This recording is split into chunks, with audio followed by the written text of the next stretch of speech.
This is the Red Knights podcast. Today we have Anton, aka Vulture, Kid Nichols, aka Perro, Kino, aka Ed Jones, Noah, aka Junkyard, and Shona, aka Banshee. Who wants to catch Junkyard up with what all has gone on? Basically, we received a mission from Perro's ex, Deluise, about finding, and please chime in if I get stuff wrong, my memory is quite bad. Well, we don't know she was his ex. He didn't tell us. I didn't say that, but you do know the person that gave you the mission, which was her. A woman by the name of Deluise that works for what's a counterculture organization? Of sorts, yeah. But she works for an organization called the Radical Liberation Underground. Thank you. All my notes got deleted from the last session, so I didn't have anything written down from that. But yeah, she hired the group to find and track down this one corpo guy who has been sabotaging food gardens, or has been paying people to who has been providing information to other groups so that they will sabotage food gardens for him. She wanted y'all to find out who he was and then to track him down and stop him from doing this. So, yeah, after we got our task, we were shot at by, I believe it was a skinhead gang, but they took off real quick. I think we just had like a single round of shooting and they took off. And then we decided, we took the lead that we had, tracked it to some dumpy building in like basically almost a combat zone. Vulture managed to sweet talk us away into the building where we found social engineer, if you will. Yes. So we got inside, found the location of a vehicle that he had used, which was heavily booby-trapped. There was, I believe, a one-way explosive device followed up by a poisoning. Vulture ended up getting injected with a combination of arsenic and some designer drug. I left my pharmaceuticals kit at home, so I couldn't cure him. So we are currently, when we left off, me, Vulture, and Ed Jones were driving back to my place to get the detox for him, while Banshee staked out the building where he's supposed to have been seen. Also, just a couple relevant details, like the organization that Miss DeLuise was with had a like sort of winged sickle icon on all of their patches and stuff. And they introduced us to an informant who was a former Torknut who specifically mentioned that he was let go by an Asian woman and a cowboy. And then they ended up taking one of his cohorts in the Torknuts hostage for like their interrogation purposes, but let him go. So he came to Deluise to get a way out, I suppose. And he gave us some information about what we were going to be looking for regarding this gentleman in question, and kind of about like where we should go look in. And yeah, so that last session with y'all ended with Banshee doing her best gargoyle impression, as someone put it. I do have to know, Anton, did Vulture insist on driving while he was fully poisoned? Of course. Okay.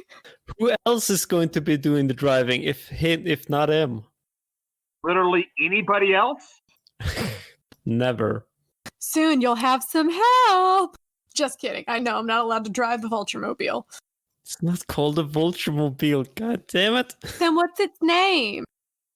It's a Samsung 6x6. That's what the model is. Yes, but what's the car's name? Like your car? Baby girl? Like my special best friend? I don't know. I don't know. Vulture doesn't attach names to things, I think. So, y'all left Banshee on the top of this tenement building, I believe is where she decided to stake out. When y'all return, Deluise is going to, tells you all that she is going to sell the information that there is a safe house at that location, but she is going to specifically omit that y'all entered in hopes that that location going somewhat public will maybe rattle some cages and cause that guy to come and maybe move some stuff and cover his tracks. So Banshee's sitting on top of that rooftop for a little bit when she sees some people, and I believe she gives a call to Perro at some point to ask him, I don't know, Banshee, do you want to explain what happens? Yeah, sure. I went ahead and kicked it in a tenement apartment, just trying to do my best to keep a good lookout on the front of the building, as that's the most likely entry point, and you could see the garage from there. And what should I see passing by the front of the building but a group of potential edge runners, and amongst them a cowboy and an Asian woman? Sounds familiar.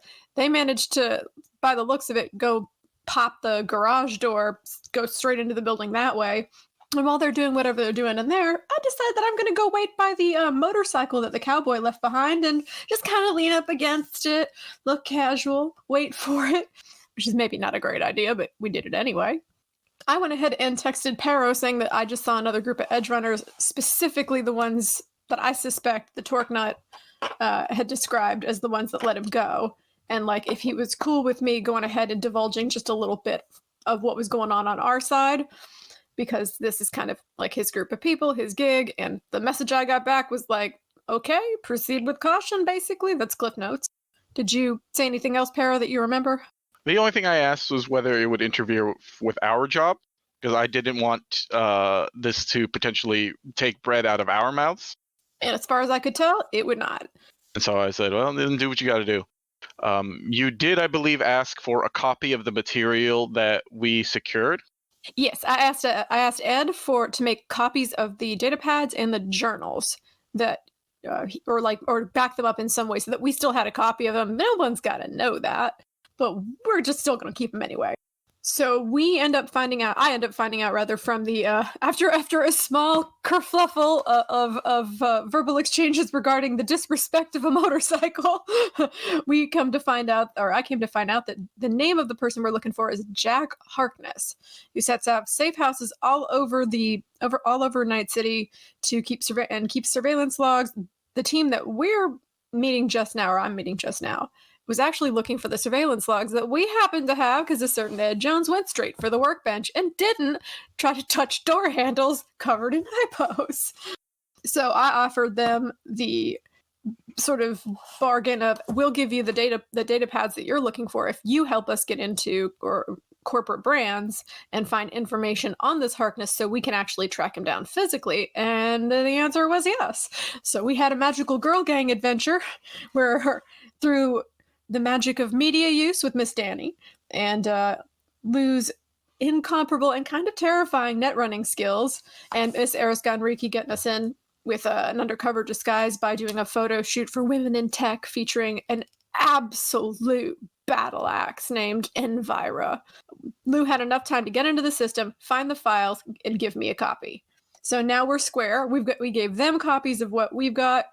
I assume they kept copies of any information they got off of the servers at that kibble company. Continental Brands, yes. Yes, Continental Brands.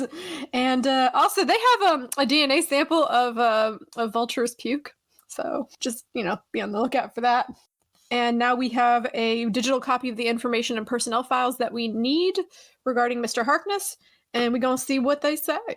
Yes, specifically, you managed to extract a performance review of this Jack Harkness Harding and an expense report from him. In the interim, I'm going to make more drugs just in case we need it, because I have been slacking on it. So it only takes an hour to do. So is it all right if I try to make another batch, just so I can have another batch? Sure. And also, I guess we can go ahead and ask, since Junkyard was not here last time to join us, what would Junkyard have been doing that maybe preoccupied him while the rest of this stuff was going on? Junkyard was in therapy after getting some more cyberware installed. That's a very good reason to miss. But you're here now, and So did I miss anything? This text, as everyone's like, "Oh God, you have no idea." Listen, some people just don't, they're 9 years old all over again and don't think, if there's already one booby trap, maybe you should look for more. It's very complicated. No, nothing much. Nothing at all. Okay. Except what I'm trying to say is that Vulture definitely got arsenic poisoning. No, Are we doing this? It's fine. Don't worry about it. Are we having this discussion over breakfast? Where did we hear all this? Text? Group text? Yeah, I was assuming either group text. You could always meet up for breakfast. A nice little diner that serves real eggs now. Yay! No, we got a group Slack that we use. Yes. Oh no. And it's just been flooded with texts about everything that happened. Poor Junkyard goes to open it up like, whoa. Okay, this scroll back's a little bit crazy. Okay, I guess I could go for breakfast. Shall we? I'd do that. Yeah, don't mind it. Okay, cool. Where was the diner? What part of the city? Sandra's Cafe was towards the west end of Santo Domingo, close to Pacifica Playground. Okay, then it's not too much of a drive for Vulture, so he'll also be joining. Yeah, Vulture, where do you live? Like, I understand you live in your car, but like, do you have a place that you park your car every day, or is it always different? Always different, and it's not inside the city. He drives into the outback and parks it like in different spots. I think, yeah, like for the last day. Well, yesterday he has probably been staying at like a ghost town. Like imagine one of those, a small town with a motel and a what used to be like a water park, like a very small water park, but since the Fourth Corporate War, it's all been just abandoned. Maybe might be some radioactivity around, but it's fine. Like he's been there before with his pack, so he knows where to park, and he just chills there for a while until a call comes in or something happens. And for reference, I think Ed and I decided that we're actually living in North Rancho Coronado, like real close to the actual like waterway and the overpass and the bridge. Yeah, which actually I'm going to correct myself and say that it is not Santo Domingo. It is Rancho Coronado, Pacifica Playground. It's that border that this diner is in. Oh, so we're real close. Yeah, y'all could probably actually walk there, if you feel safe enough doing that. Or if Ed still has any stamina. If my leg doesn't act up. I'll be there in a while. Yeah, I'll I start also early. have to hoof it because I'm in, I believe, south of Haywood, which isn't like super far, but it's far if you're walking. And I'm on the eastern outskirts of Haywood. So You all show up to this diner. Banshee, are you bringing the data for the first time?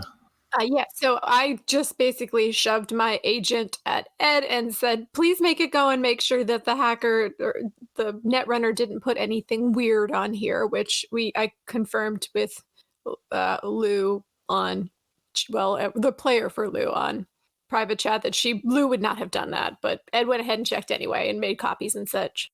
All right, so we have a name for this gentleman that we're looking for, Jack Harkness. Yes, his real name is Jack Harding, but he decided to call himself Jack Harkness. I think we all know why. Because he watched a children's show that premiered that got a reboot in the early 2000s. And in a not so quite children's show that spun off from it. I don't get it. but still a children's show at this point in time. Oh, okay. Is Torchwood a children's show? No, but Doctor Who is. I think they're both considered children's shows when you're in Cyberpunk. Oh, that's fair. Fair enough. Vulture is going to inquire about eggs and coffee. Yes, please. Sandra, the lady behind the counter, will tell you that y'all are in luck and that y'all are able to get the last of the fresh eggs for the day. Ooh. And Hell the yeah. coffee. You still get fake coffee. Yeah, that checks out. So, from this point, what steps do we have to take, or can we take? I don't know about you, but I'm not really great at finding stuff that I can't see with my eyeballs. Well, I think we need to start out by reviewing the evaluation file as well as the expense report, because we can actually glean a lot of information about where this person might be staying. And with any luck, we might be able to kind of shuffle out some clues from the expense report, even though none of us are really like forensic accountants. But like if we all put our heads together, we might be able to get something out of it. Yeah, let's start there. Let's see what the locations are. So, who wants to make this accounting roll? I'm sitting at a +8 by default. If anyone's Yeah. better than that. I'm at 6, so I don't know that Banshee don't do budget good. I can do it. Can we get a +1 working together? Yeah, y'all can get a +1 for all working together. We need Okay. help. I'll roll it. Oh, here he rolled it. Yeah, sorry. No, it's good. So with the 15, you all sit here and you come through the expense report. And it takes a little bit of sussing out because it's all in like corporate speak and stuff like that. But you eventually manage to figure out that he lives in a corporate Conapt facility, like a corporate Conapt complex up in Watson. And additionally, it seems like recently he started, part of his expenses were also 2 employees that seem to travel with him now. And this is a relatively new expense on here as well. Do we have a rough date range for when that started? How many weeks ago or something like that? So the corporate Conapt has been going on for a pretty decent while. He's lived there for a while, it seems like. The additional personnel seems to have come within the last week. Is there any mention of Q2 purchases? Yes, there is included fuel costs. Okay. And this may be a like super far stretch, but would Vulture be able to kind of like estimate with his knowledge of fuel consumption if this like amount was like small, tiny little white car amounts, or if this was like truck amounts? What's your driving like base bonus, Vulture? Base bonus is without the moto bonus. Just like without the moto bonus, but both your base skill and your attribute or whatever they're called. Yeah, I have 6 in it as a skill, and then my reflexes are at 8, so that is a total of 14. Okay, yeah, with the +6, yeah. So definitely, you look at the amounts that the refueling cost is and how often they're going, and you're pretty sure that this is a vehicle that is at least in a similar like weight range as yours. Maybe a little bit lighter, but like it's definitely not a small car. It's definitely like SUV size, like armored SUV size to unarmored your size vehicle. Got it. Well, Vulture shares this information. Okay, no, that's really good. So that means that little white car is like a decoy or something he used to use, and now he's rolling around in something with a lot more protection, and potentially, since something went off this week, 2 employees, which I would like be willing to bet would be bodyguards. Now, there's something we didn't check for in the storage facility, and that was like surveillance cameras or anything like that. So we don't know if he saw us or if he thought something was going to start coming or got a tip off. Like, this is not the greatest news in the world in terms of wanting to isolate this person. I have a question. Yeah. Why did you prelate that statement by "this is good news"? Well, no, it's good news in that we know that he's not like riding around in like a little car or anything. And then we are aware that there's 2 more people that we're going to have to deal with if we're going to have to go in there and start getting wild. Yeah, that sounds like all bad news. The fact that he is now shoring up his protection, and this is someone that we are actively trying to kill. Oh, please. From a rooftop. What's 2 little extra protection details when you got pop? Doesn't he live in like the corporate places? I don't like go there because typically I'm not allowed there, but aren't those really well guarded? Well, generally. Watson is in fact an area where walking around with a gun is frowned upon by the corporate security. Yes, well, so walking around with the gun may be bad, but say you have a small sleep dart concealed up your sleeve and you just sidle up for, oh my gosh, I haven't seen you in forever hug, and then just stab him in the back. I put my hands in my head. I'm going to have to buy new clothes, aren't I? Ideally, we don't want to have to go after him in a highly guarded corporate area, even if we're going to be slick and quiet about it, because there's a lot of ways to get this done, but like, it's not going to be easy, and we're going to have to really hope for good luck. But if we go ahead and we check out his evaluation form, that might give us some more information about him, like if it's got any extra details about where he might hang out, any little clues as to where he might have other rat holes or boat holes or anything like that. That's going to get us a lot better information, and maybe we can use that to avoid having to go into a corporate district. Well, we still have the rest of the expense report. Let's see where he eats. I mean, yeah, if they expense that, I mean, we might only get dollar amounts, and that if they're high, that might indicate where we could look in the city. Yeah, so looking again through it and you look for like food expenses, you see that a lot of the expenses are at the are from Continental Brands itself. Like it seems like they have an in-house cafeteria that he eats at. But he does occasionally like have expenses that come up with like names from what sound like nightclubs. Oh, that's perfect. Wait, That's much better. What's the last date on the last expense for a nightclub? We'll just say that it was, in fact, on the 23rd. It's been a few days. But more recent than a week ago.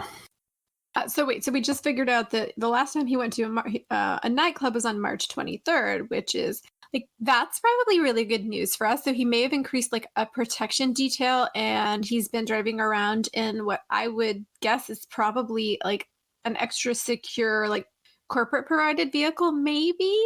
But what day he's of still the going out? Yeah, I was just sorry, but what day? Sorry to put the GM on the spot, but what day of the week was March 23rd? It is a Thursday. Going to a club on a Thursday? Yeah, no, like Baller. corpos don't care. And there might have been discount bottle service that night. Ugh. Also, I will point out what a great place to meet shady people who might say all like to wear the same colors and hang out together and pass some information in a really loud environment. I don't know. So yeah, that's what you managed to have gleaned from the expense report. Well, let's look at the performance evaluation, was it? Yes, performance reviews. So, in this file for the performance reviews, it looks like it goes back a couple of cycles of however often these performance reviews happen. And his most recent performance review is a lot more positive than his previous ones. There's mention of taking the initiative, improving corporate brands' profits. Yeah, so, and then like as part of like I don't know, it's been a while since I've gotten a performance review, but basically like his reward for having such a good performance review is that he has been awarded additional personnel to assist him in his operations. It just seems like a bit more bad news. It's starting to sound like someone that will be missed. We do get rid of him. Well, I mean, also consider what his role within the organization appears to be. I heard him specifically referred to as a corporate spook. Unfortunately, spooks are kind of disposable, at least in my experience. So they may really like the work he's doing now, but if he gets got, like, that's that. Like, they're not going to, they're just going to find someone better. Also, in addition to that, his previous performance reviews before that were less than glowing. There are remarks of lack of initiative and failure to live up according to the Continental brand standard. And so it would very much seem, perhaps, that this recent uptick in sabotage is perhaps his way of trying to increase his performance reviews. Okay, guys, like also sort of maybe semi-related on topic, like I've just been thinking, and tell me like how you guys are feeling about this. Like the way that the first job we did together went down in a super weird way, at least as far as I can see. Like I'm not necessarily an expert on what goes on in Night City and like gang life, but nothing would indicate to anyone who was in a gang that we were a gang. We weren't wearing the same colors.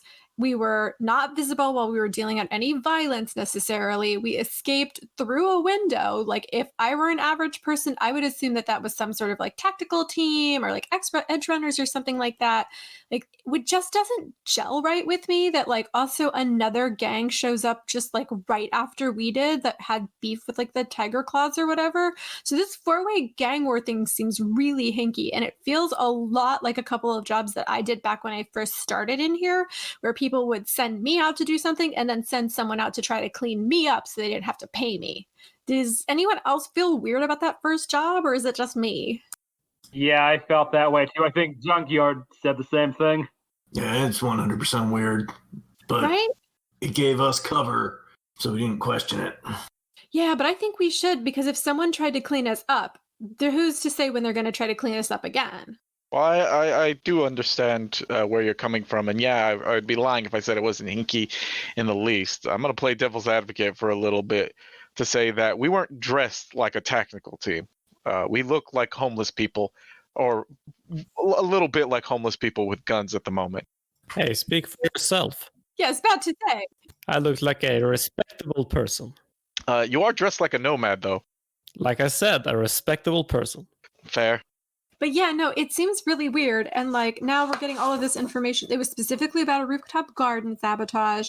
And now we're getting all of this information about like this suddenly fairly more competent than he was before Corpse Spook. I don't know, like maybe it lines up in a way, but You think this was the guy that hired us? no, the guy that hired us, I don't recall him being this guy was described to me as being blonde, tall, slim, and I believe blue eyes was part of the description as well. Correct. And the man who hired y'all was of Asian descent. I see.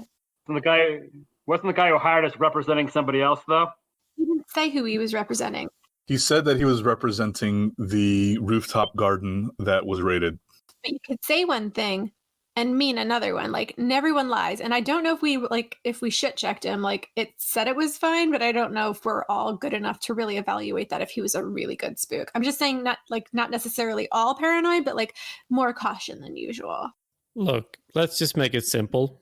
We got paid for the first job, and now we're getting paid to kill this guy. So let's just kill this guy in a very effective and, well, us not getting shot manner, and then we get paid. How about that?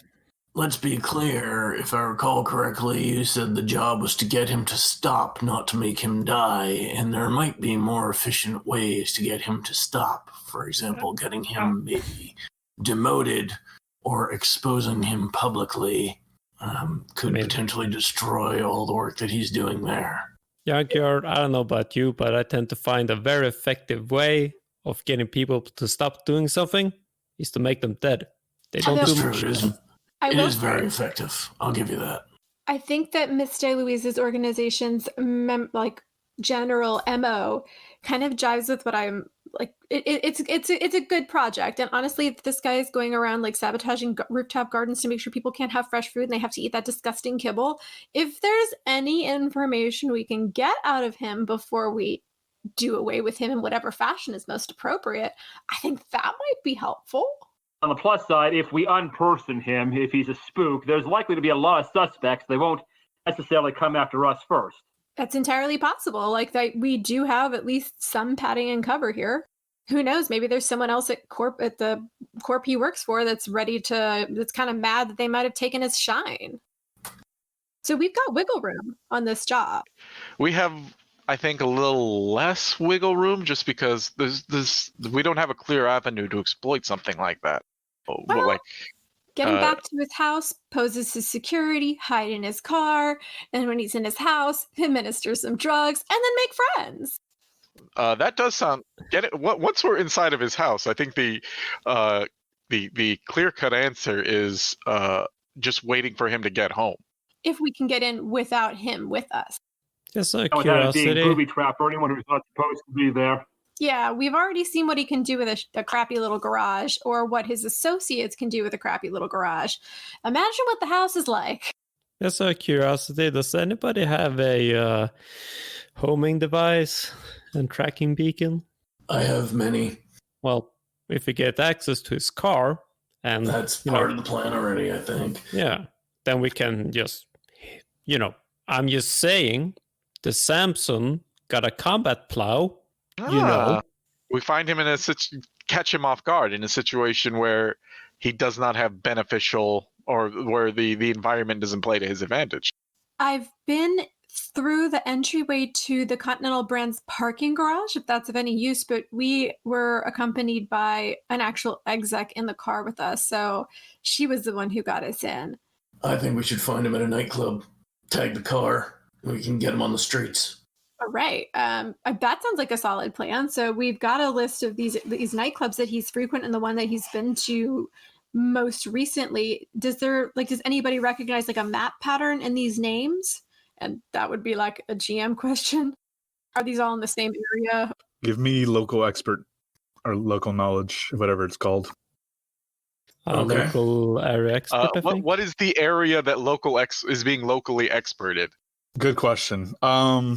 I think you choose that. Like if you live in Little Europe, then like that's a thing. Or I know, but it's just like I live in Haywood, so if this isn't in Haywood, I wouldn't know.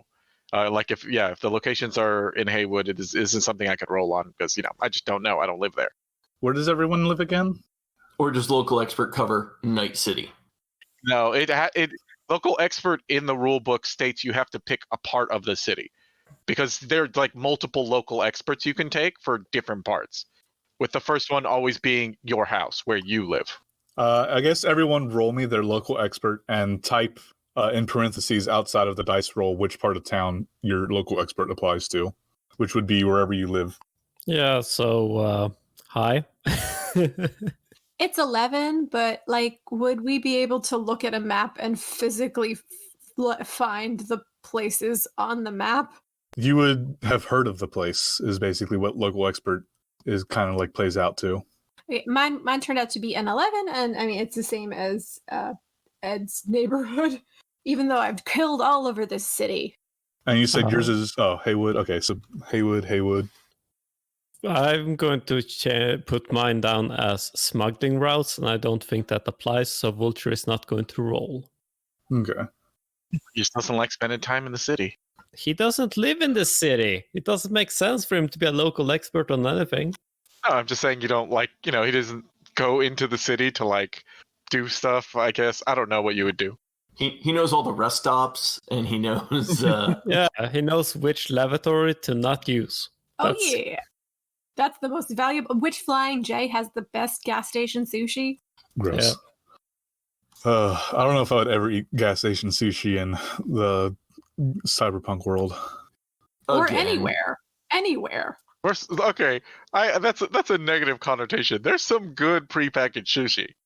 Yeah, I've had good prepackaged sushi in the real world. I'm saying in the Cyberpunk world, I don't think I would trust it, considering how probably polluted all the oceans are at that point.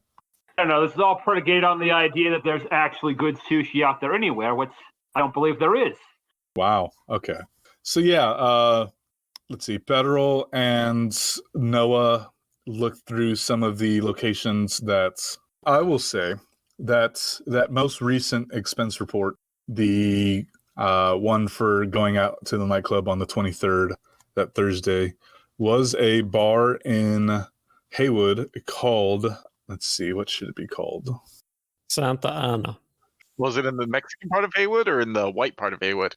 Let's go with the white part of Haywood because that makes more sense for what I have in mind. Ghost Baby. It's the best bar name I've ever heard of.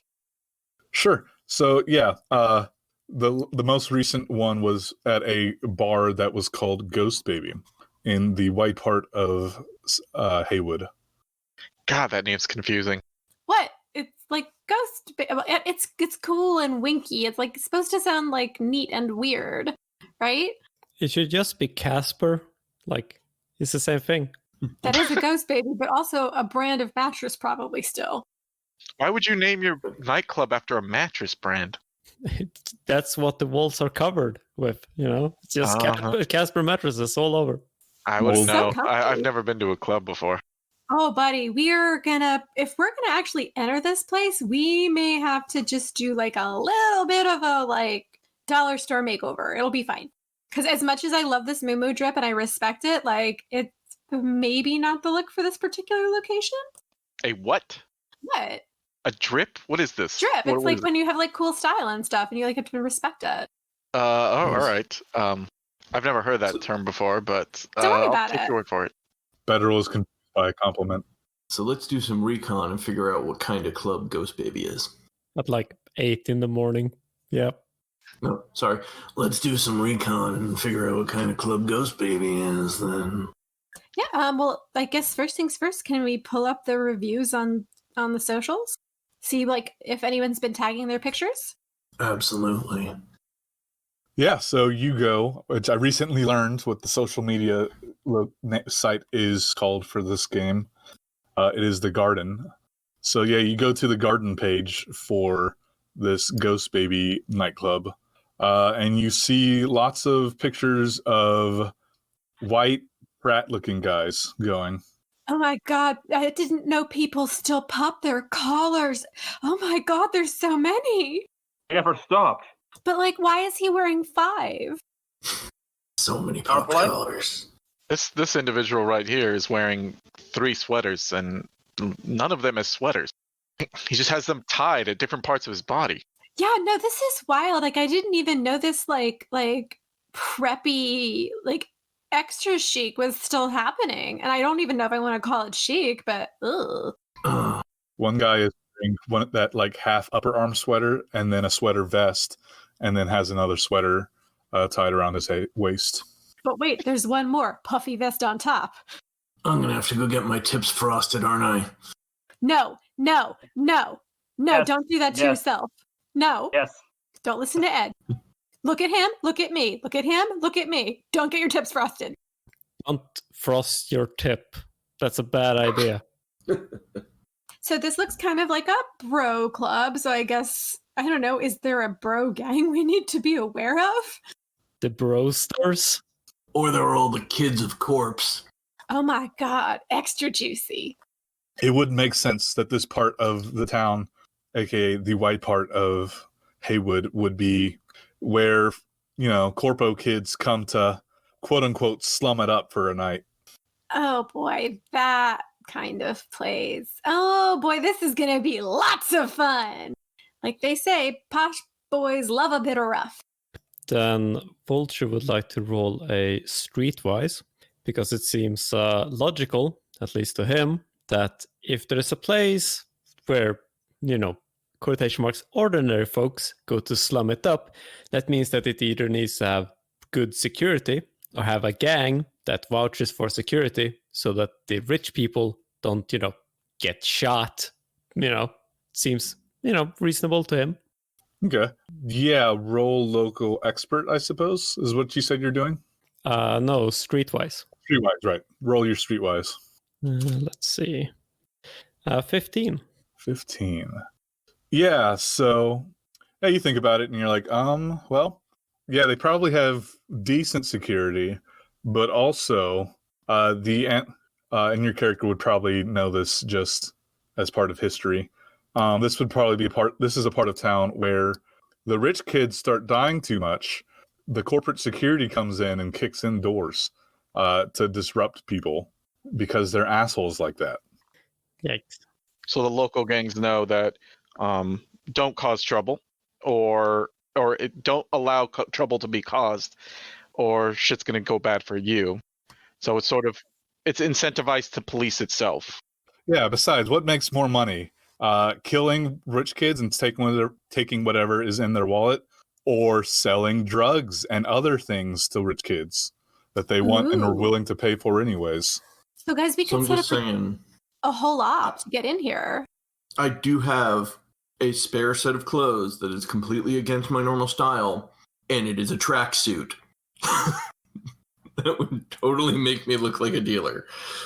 Oh, hell yeah. Oh my god, do you have like a little pendant that has like your initial on it and like a bunch of diamonds? Because like I've got a couple of them. They all say B on them, so. I do have a bunch of unmarked pills that you can sell. Oh, perfect. What are they? They are constipation medicine. Oh my goodness. You want to try these? That's so good. It's going to mess you up so hard. Like, But at the very least, it would make it seem like I was totally a person that would fit in if I was walking amongst the cars and needed to plant something on a car. well, what I was thinking is if, like, I don't know if we get a few of us into the club and see if we can scout out and see this particular individual and find a way to get close to him, like, clearly my avenue for this is going to have to be dressing like a sorority girl, which I think I can probably dress. I have something that'll work. As But- much as it seems that you kind of want to do this, I think it's your rule or your skill set is better put elsewhere. Okay, that'd be much better. Thank God. I You don't want are- to go in. The probably most skilled fighter out of all of us, and if things get messy, we don't want you unarmed. Is Oh, thank sort of the God. problem. Do you know how hard Unarmed it or is armored. to Yes. put an SMG under a mini skirt? It's virtually impossible. It is not easily concealed. So I think we're incentivized to. I think mostly I feel like this is going to end up as a scouting thing. Perfect. We're just looking for cars at this point. I think the goal is 100% to avoid combat. Can I take rooftop then? Pretty please? That's probably. But if we do see this gentleman at this club, we're going to kill him, right? Right? If we have the opportunity, yeah, I give you the thumbs up and say if Banshee has a clean shot from across the club or wherever, then I do believe that she should just take it if given the opportunity. Are we agreed on that? Okay, so I obviously can't shoot into the club because they're definitely going to have like blacked out windows and stuff. But if I see him approaching the vehicle and I've got a clean shot, I'm more than happy to take it as long as the consensus is we have no interest in interrogating this man. That is the consensus. But if it's easy, if we feel like would be easy to get our hands on this person alive and restrain him, we could very easily just calm you up and tell you, don't kill him. Okay, no, easy enough. Like my very first mission with like a spotter on my own with my it was fine. Like I was like 7, I pulled it off. It's fine. It was the exact same premise. Pop him before he gets in the car. Speaking of vehicles, nobody touch any door handles with their bare skin. Yep. It happens. Wait, what was that? I said nothing. Huh? I feel like I will shoot you. I have a gun. So do I. Yeah, then we'll have a firefight. That's not pleasant. Boys, you're both pretty. Okay, let's move on with the plan. Yeah, speaking of, I need to get clarification on this. If he gets into the car, do I ram the car straight into the club? No. What? And by the way, We have to make sure he leaves the club area because from what we just gathered and from what you told us about how the area is kept protected, if we start a firefight there and they know that we're working against someone who is considered a protected corporate, the locals or the local influence might turn against us. We have to wait for him to leave if he does get into that position and then take him out or take his car out somewhere, preferably out in the open and outside of the Haywood area. Right. So we tail him and then I ram him. Okay, I got it. So there's a huge difference functionally between one single shot into the head outside the club versus, oh no, where did this large SUV come from through my wall? So I've got also a spare homing tracer that I can loan you, Vulture, to keep in the truck so that you can follow him along. I can always keep track of my tracers wherever they go. And sounds like a good idea. If I'm down below, to place a tracer on the truck and potentially to hand out some of Perro's lovely medication that some people might want to try for free, some freebies. Remember the suit. You get it next time. So just for clarification, if we're going to do this and we're going to look you guys who are on the ground are going to look clubby, so I assume that's going to be Ed and Junkyard and Vulture or Vulture, are you going to be in the car? I'm going to be in the car. Okay, so we don't have to worry about dressing you up. So Perro, you've already decided you're going to look like a low-level British drug dealer. And Vulture, you've said that you've got something you can pull out that'll make you look like you're blending. Ed, what are we going to do with you? No, you're mixing people up. Oh, okay. Well, that's why I'm asking for clarification. Yep. I'll Ed be is in the the tracksuit, yeah, tagging and handing out pills, but only to a couple of special people. Do we happen to have 2 trackers so we could give one to Ed and one to Junkyard just in case? I have one to give to Vulture and one built into my head. No, things to stick on the car? Oh, the actual tracers? Yeah, I got a few I can give them. Okay, so what if we divide and conquer and we have 3 of you guys on the ground looking for this particular vehicle or a vehicle that could be it, and then Vulture in his car ready to track and trace whatever vehicle you guys have decided is the target and be on the rooftop waiting to shoot somebody? Sounds like a plan. That sounds doable. Okay. Perro, are you going to be okay getting dressed up for this? I can go without my surgical dress. I don't have a lot of good clothes, but I can stay inconspicuous. Ed? What's wrong with what I got on? Let's just say it's a little blue collar. Okay. Which may not necessarily be the vibe for someone who whose cover might be selling drugs or I don't know. Junkyard is the one that's selling drugs, and he has a tracksuit. So what is everybody else going to be posing as then? Guys waiting to get into the club because then we're going to need to see a lot of pop collars. That's a true question. I didn't. Sounds like a shopping trip is in order. I'm probably going to stay with Vulture. I'm going to stay with Vulture and back him up in the truck.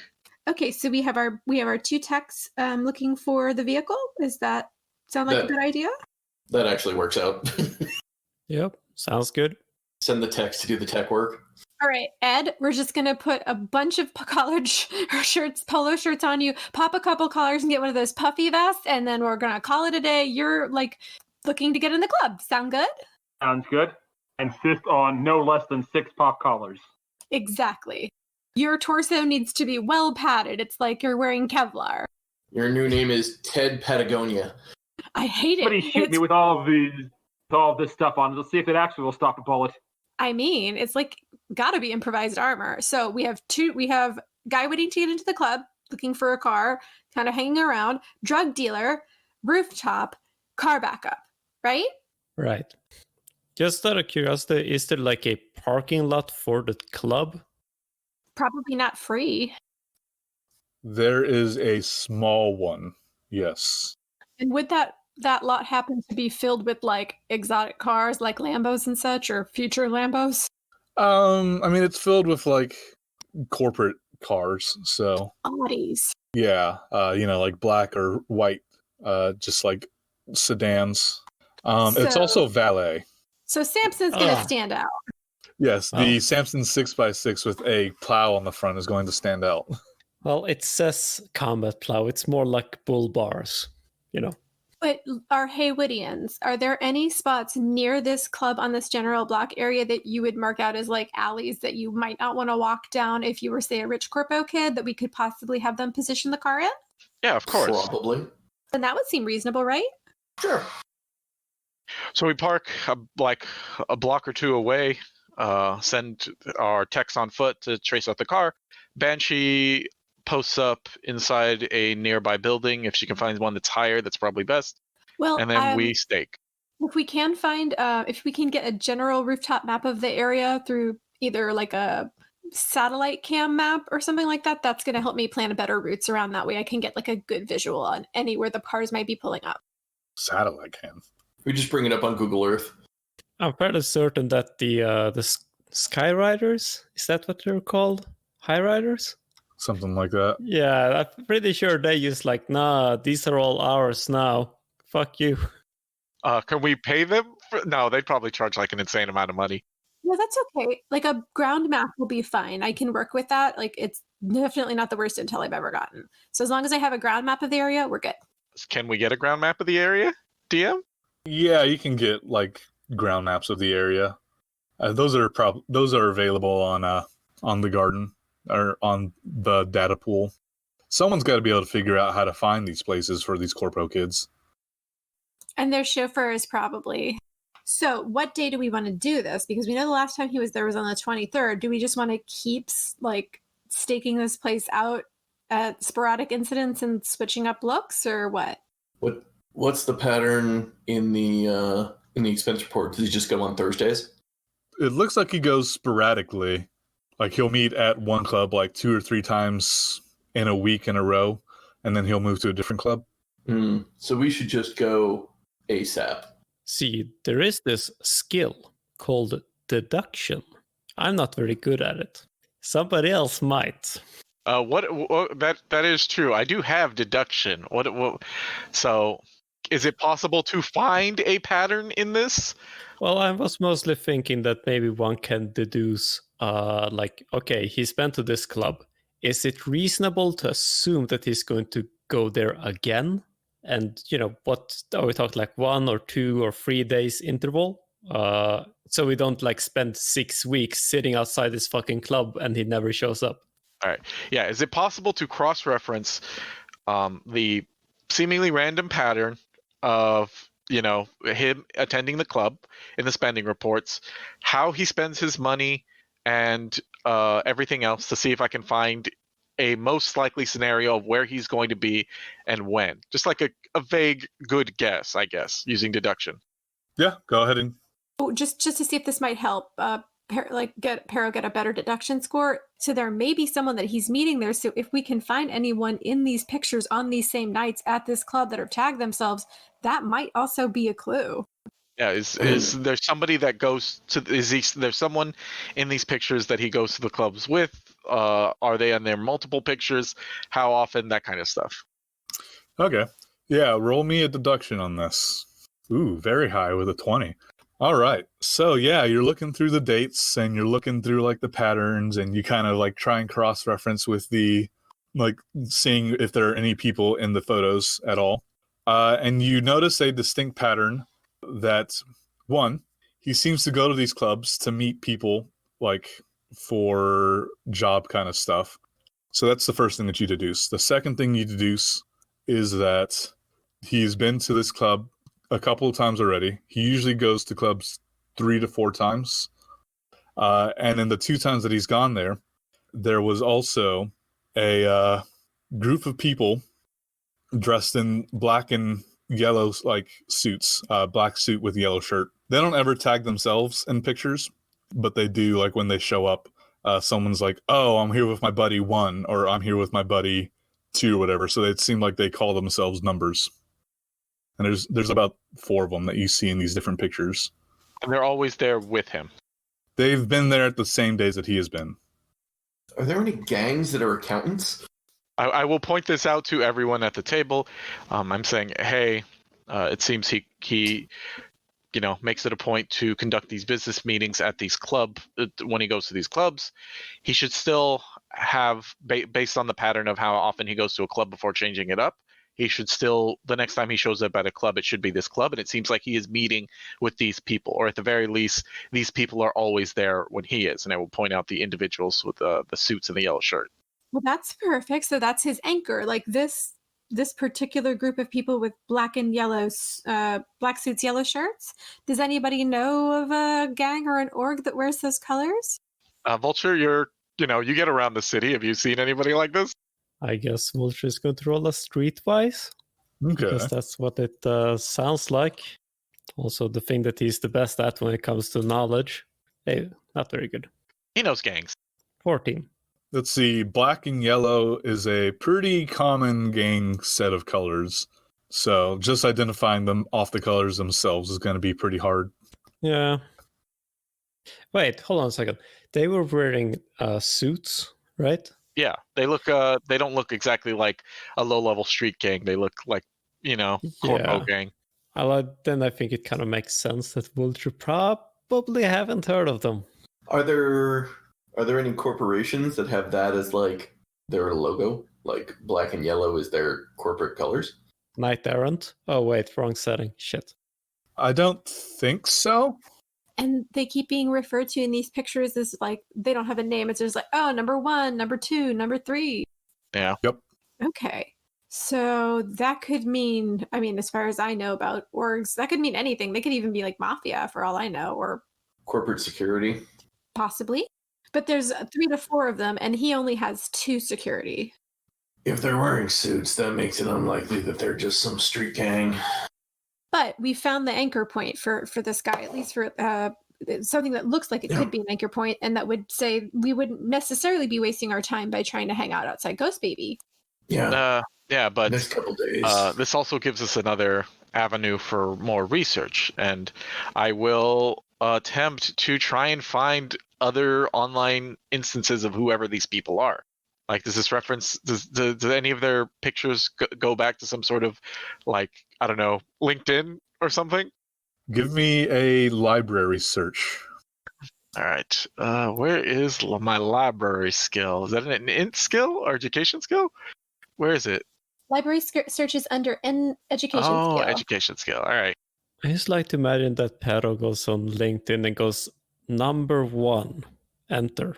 Nothing. With a 13.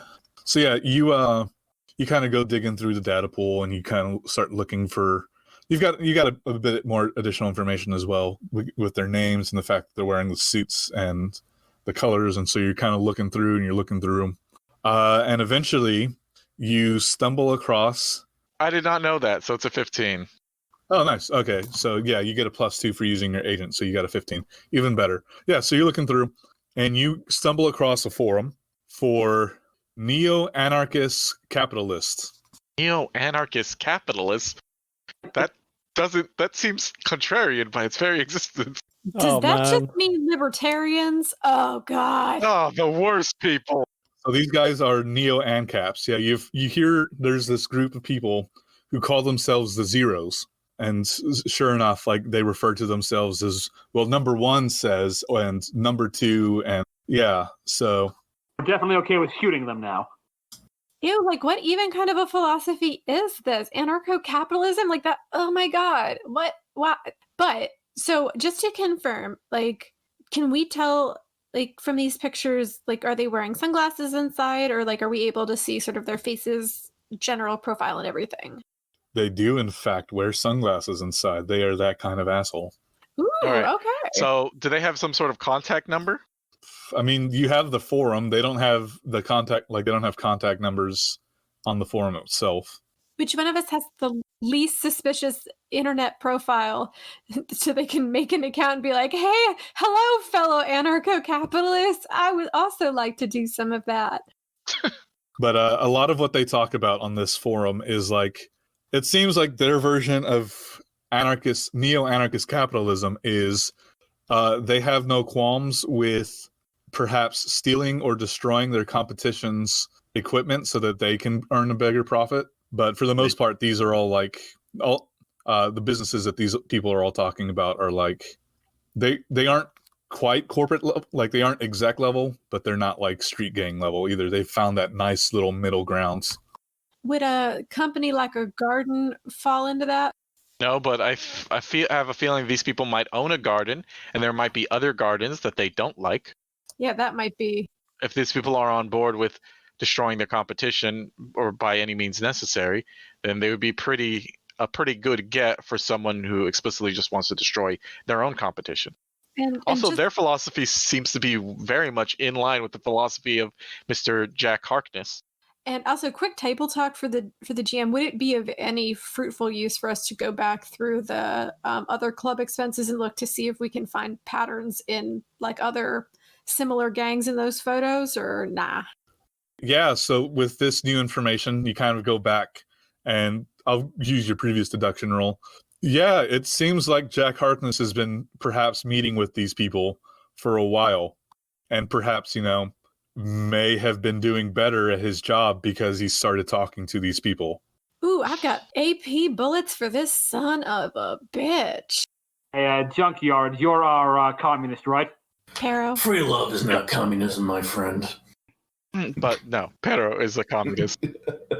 I'm just thinking Perro is our, or whoever our communist is, they probably know the arguments of capitalists well, so they might be able to ape what they're thinking, go over the top on the forum if we're looking for someone to spy on them there. But do I want to be that disgusting? Listen, sometimes we all have to do things that we really don't want to necessarily do. For instance, did I have to want to go like hypo that guy when I was 7 years old? No. Did I have to? Yes. Just an onion with you every day. You get to shoot them later if you tend to be them on the forum. I don't know if that's incentive enough. It's almost not, but I suppose we all have to do, sacrifices have to be made. Listen, every great hero of communism probably had to bite their tongue and swallow real hard to avoid vomiting to get some shit done they didn't want to do. I believe in you. I guess that might be true, but I can't prove that I can't prove that that's a lie, so I guess I have to take it for truth. Yes. That seems like a poor way to do things. That's the only way you can sometimes, Vulture. By the way, what is your name referencing? The bird. A vulture's a bird? Vultures are bird. They're flying beings. I think that qualifies as a bird. Vulture looks very confused. They're absolutely birds, and they're like the single most efficient body disposal mechanism you can possibly use. Pigs are better, I've heard. I think he's referring to the fact that birds have been gone from this area for a while. Yeah, I've never seen a bird. I don't know what the fuck a bird is supposed to be. Not even you a get drone? out of Night City more. I pull out my pockets, which currently have no credits in them, and I say, how? I mean, you got 2 good feet. Either way, so the best, I think, if we can chart these people's social media and find out where they're going to be on any given night, we can track our target through them. Sounds reasonable. I like it. Hey, Yep. Perro, could you whip us up something that is a little more boring, like some analgesic or painkiller or something simple that could hand out indiscriminately? I think on it, and I'm like, yeah, I got tons of acetaminophen. Or baby aspirin. That one's real weak. Perfect. As long as it looks like it's gonna be good, I can hand out some free samples when I'm lurking down there. Ooh, can you put it in those little like cases that put like a little cartoon character on it so people think they're buying E, but they're not? Here, this will take the edge off. You know. Can you put a Fred Flintstone on it? And just be careful how much you give to one person. Too much acetaminophen can cause liver failure. I'm sure they'll be worried about that. I mean, like these corpo kids' lives are all liver failure. So like really you're just really helping out, hasting it along.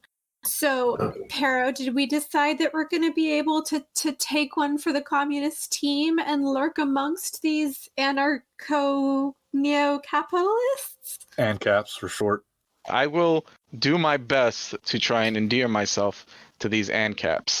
Listen, comrade, it's for the colors. You can do this.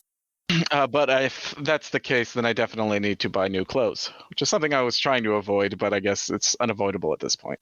I'm sure we can find a cheap, like a night market with like some cheap, side pieces that we can work with. Or like if all else fails, I can owe Eris like 800 more favors if she can loan us a suit. Oh God, it's a real thing. All right, so we have a basic plan in order. How long do we think it's going to take? Do we want to break and everyone go to their individual locations for their various prep work? And then, Perro, you give us the go-ahead when you're pretty sure you found a date? I think that's probably what we have to do. Okay. And these eggs were really good today, and like there's just a little bit of hot sauce on mine, so I'm very happy. And also, my mouth hurts really bad. Do you need to see a dentist?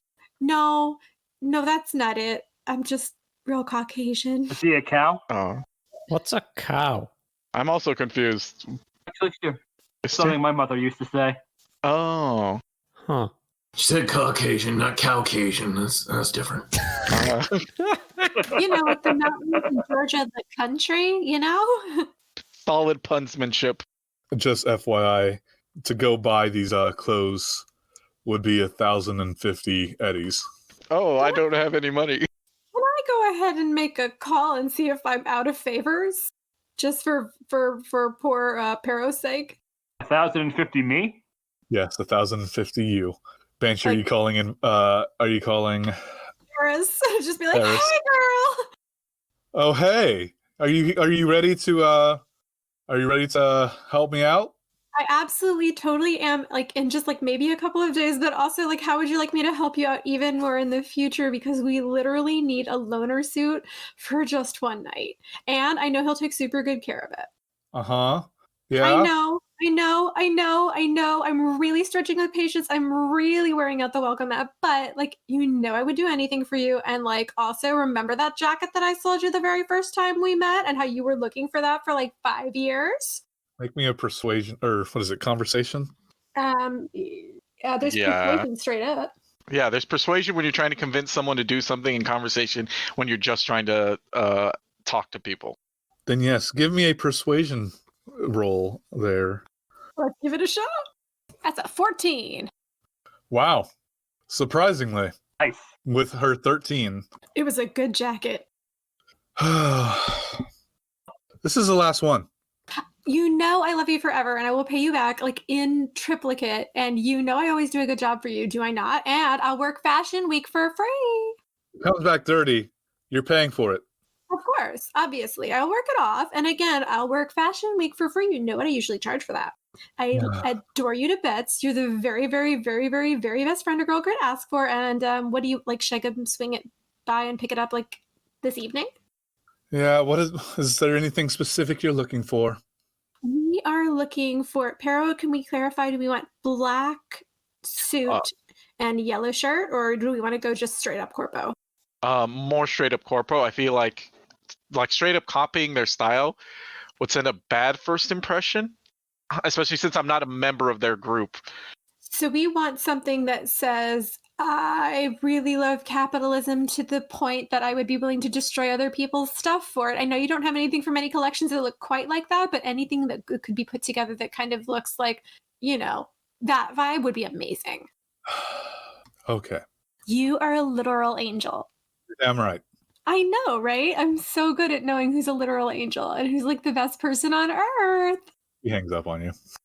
Okay, so we've got a suit for you. If it comes back dirty, I do have to pay for it, so please be careful. And Eris she's a little worn out, but we'll fix it up. It'll be fine. I'm probably gonna go pick up some mirror shades or something. I'm going to spend, I guess, in between trying to find, the forum posts that point out where they're going to be in the evening to see if they are planning to go to the club. I'm also going to be derusting the upper bits of my cyber arm just so it doesn't look so haggard and Or leave well-worn. stains. Yeah. Just getting, the oil can, just getting it in all the joints, getting the steel brush out. It's like getting the steel wool out. Yeah. I have to remove the top plating to get to the under bits and scrape it all down. And it's just like, I haven't done this in forever, and I know I should. Do you need help? Can the techs help you get your arm all pretty? I guess I could use help getting my arm in, looking shiny and chrome. Sure. I can do that. So we're going to spend the evening just together fixing up my arm to get it in looking good. When Dorothy goes to the Emerald City and they give her a makeover. We're giving you a cyber manicure. I'm gonna swing by Eris's with We'll play that on the radio. Like a box of chocolates and a great big smile, like, hey girl, just let me know when you need me to work for you next. I've got oodles. Uh-huh. What's a chocolate? Just buy them at some really, really nice places around the atelier. It's 2 of them, but it still counts. It's the thought. What's your lifestyle like? I had to save up for these and trade in some bullets. Okay. Well, we'll figure out how many bullets of chocolates are worth later. The good kind. I had to probably turn in one of my grenades to afford these. All your AP ammo, all of it. My AP ammo costs less than my incendiary grenade, and if I have to pick between the two, it's the incendiary grenade. Just go to the fucking chocolate, confectionery shop, putting down a couple of grenades, going, listen, I need chocolate. It's very important. How many chocolates can I get for 2 grenades? When we're going to need those grenades later. Exactly what happened now, so... The man at the store is actually less surprised than you probably would have thought, but the trading economy in Night City is rather fluid. Oh yeah, that reminds me. Just when you were talking about the jocks wearing multiples of popped collars, I was like, damn, there's got to be some hierarchy shit. If you can have multiple shirts on at the same time, having multiples of clothing in Night City, that's kind of impressive. Just the highest ranking preppies have 7 or 8 shirts, and then you get to the Godfather preppies who wear 20. You're like, Jesus Christ.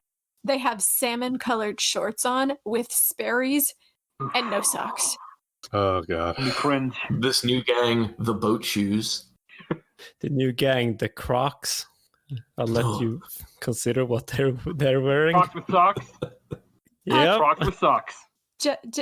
GM, if we run into anyone, could his name please be Chad Radwell? Sure. Yay! So I'm gonna pick up Perro's suit. Perro's getting all flash and fly and looking so nice. Do I pick up anything on their forum about when they're going to be at the club?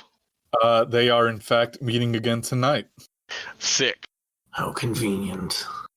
So I'll message the rest of the group. I'm like, it looks like we have an inn tonight. Be prepared. Message back. Excellent. I've got your suit. You should be good to go. We took the measurements before. Eris put together something really fabulous for you. Please, please, please don't get it dirty. I say, I will do my best. Hopefully I don't need, hopefully I won't have to draw my gun. That's what I'm for. All right. So we have the setup.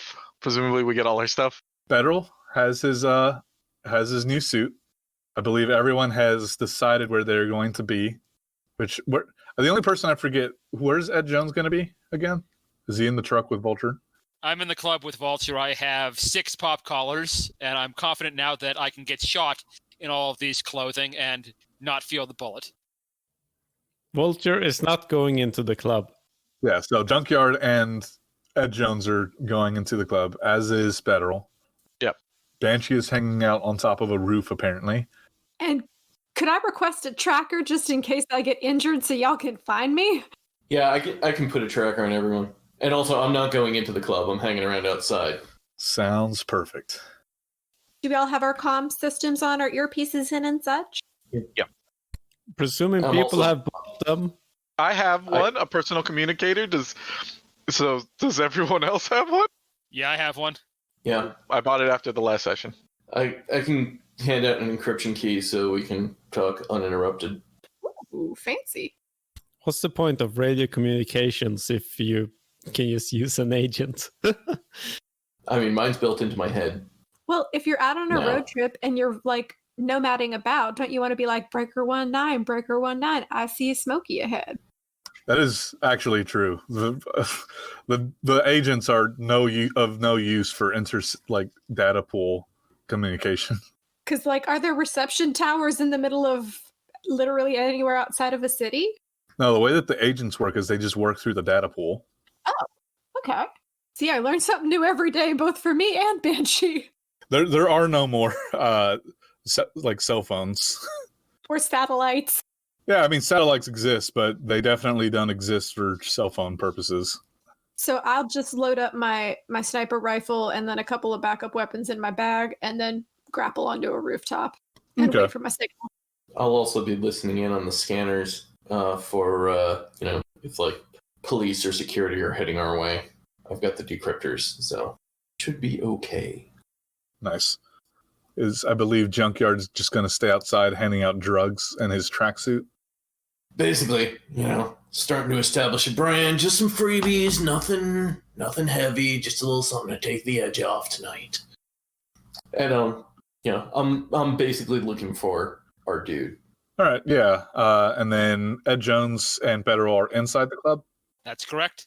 All right. I guess we'll start with Federal then, who arrives. How do you attempt to make contact with these ANCAPs, these Neo ANCAPs? So arrive at the front of can I get inside the club? I guess is the first hurdle. I show up in my less than tailored but not ill-fitting suit. I've busted out my best pair of sunglasses that aren't cracked. I spray painted my shoes a glossy black, and now I am there attempting to blend in as best I can. You're wearing couture. You look real good, I promise. Yeah, so you walk up to the front door. There is a bouncer up there. He just kind of just looks you up and down and then gives you a go-ahead nod. All right. Are you carrying any weapons? I have my pistol concealed inside of my arm. Okay. Is that just like an auto pass for the... Yes, it is considered. It's inside of my cyber arm, so you can't see it, and there's no way you could feel it. So you step inside, and he kind of gives you the go-ahead, and inside there's like a little man trap, and there's another person there patting people down. So he pats you down, does not find your gun, obviously. And you are in the club. There is some heavy bass, like techno going. There's a lot of people here in suits drinking cocktails, and you just overhear many conversations of people talking about different corpo things. All right. I am going to do, just a scan of the club, see if I can find the people I'm looking for, which are those the zeros. Okay. And make me a perception check. All right, perception. Where are you? There you are.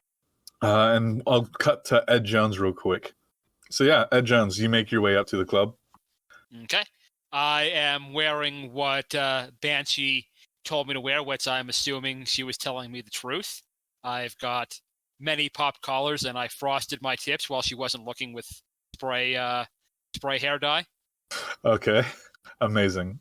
So yeah, you go up to the front, and the guy also gives you kind of like the bouncer also gives you a go ahead. Are you carrying any weapons? Yes, I am. I am carrying my SMG and my. Actually, I think I'll just stick with that one. I think that one's the easiest to conceal. Okay. Make me a conceal reveal check. 18. Okay, yeah. So yeah, this guy does that thing where he just kind of like rubs his fingers down the sides of your body and nods, and you're good. Lets you go in. Awesome. Yeah, inside you also see all these corpo white kids just hanging out and talking business. So Perro rolls a 16 on his perception check. And yeah, you see the zeros. They're kind of sitting in a corner. They seem to have a bottle of something in between them. All right, I'm going to take a deep breath, and then I'm going to walk over to their table. As I step up to them, I say, good evening, gentlemen. My name is Jack Geraldo. I'm a local businessman, more or less, and I am just so flabbergasted to get the opportunity to meet you. I've heard a lot of excellent things about you and your methods of running a business, especially an up-and-coming business. There are a few in this area that are as successful or well-reputed as yourselves. And I was wondering if I could pick your brains about how best to increase the quality of my business. So there are 4 of them sitting here. One is a ginger. He's very pale, has some freckles. Another man is... They're all white, by the way. Another guy has slick back blonde hair. The third man has a curly longish hair. It's like very, very curly. And then the last one is, I don't know, we'll just say he's also blonde, but he has buzz cut. They look at you and they kind of whisper amongst themselves. This is going to be the white guy with the buzz cut. Who told you about us? Oh, Who's your references? Oh, I laugh. I don't have any references. I've just been looking up forums of successful businesses, and I noticed that you guys, or the business that you run, was sort of exploding in its revenue. So after bumming around the internet or the data sphere for a bit, I found your forum, and the stuff that you were purporting or talking about there, it really clicked with me. And I was just like, I never heard these sort of ideas of, getting what's yours and doing what's best for yourself. I've done my best to be a little bit about it, but I started my life with a single absolute, that the world was mine to shape in the image of my highest values and never to be given up to a lesser standard, no matter how long or how hard the struggle. And that really resonated with me when I read that. So I feel like I have a lot to learn from you guys. And I think that given enough time, we can help each other out. Like, I know we don't have conflicting businesses. I run a small medical supply company that works out of Haywood and Rancho, Rancho Coronado, out of Haywood and Rancho Coronado. They're mostly dealing with the minority groups there. And I feel like I could be doing more to make my business a little more profitable, or significantly more profitable, because as it stands, my profit margins are razor thin, and I just need a little bit more of a push. And I feel like you guys could give me that push. Yeah, so the guy with the buzz cut kind of like raises his eyebrows and is like, get a load of this kid. Yeah, that's pretty impressive. Or at least, it would be if you were actually making any money. But I laugh along with them. I show. It's like, I'm just trying to endear myself. Yeah. Tell you what, you said you work in medical stuff, huh? Yeah, medical supplies. He kind of like goes in and starts whispering with everybody again. They come out and it's like, so what are you looking for? Are you looking for some financial help? You looking for some information? If you could, just anything you guys could provide. If you have if you have any sort of financial advice or any information about my prospective competition, I would love to use anything like that, because I do believe in that. If my competition isn't willing to do the things that I'm willing to do, then they don't deserve to have that money. So if you can put me in touch with some information or some people that can allow me to make that happen, I think that could be really profitable for both of us going forward.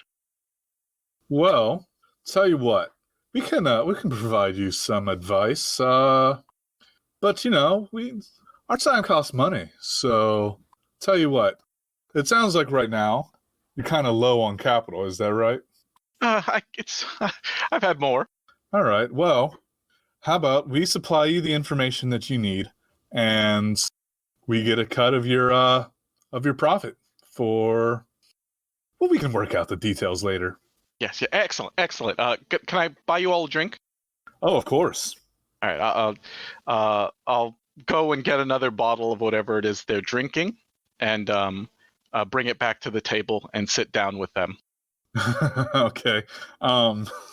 So you go, you make a note of what they're drinking, and you go to the bartender to go get another bottle. And it is a 500 Eddie bottle of. Okay, just get a tab and then skedaddle. Can I ask for it to be put on my tab? Let's see. Give me a persuasion roll as you tell as the bartender kind of seems hesitant to open a tab for a customer he hasn't seen before. Natural 10, come on. Oh. Yeah, so he kind of looks at you, he's like, I don't know what to tell you, man. I've never seen you here before. I say, it's fine, as I hand over 500 EVs. We'll pay you back. All right, here you go. We'll take it off their wallets. He plops down a bucket with ice with a bottle inside of it.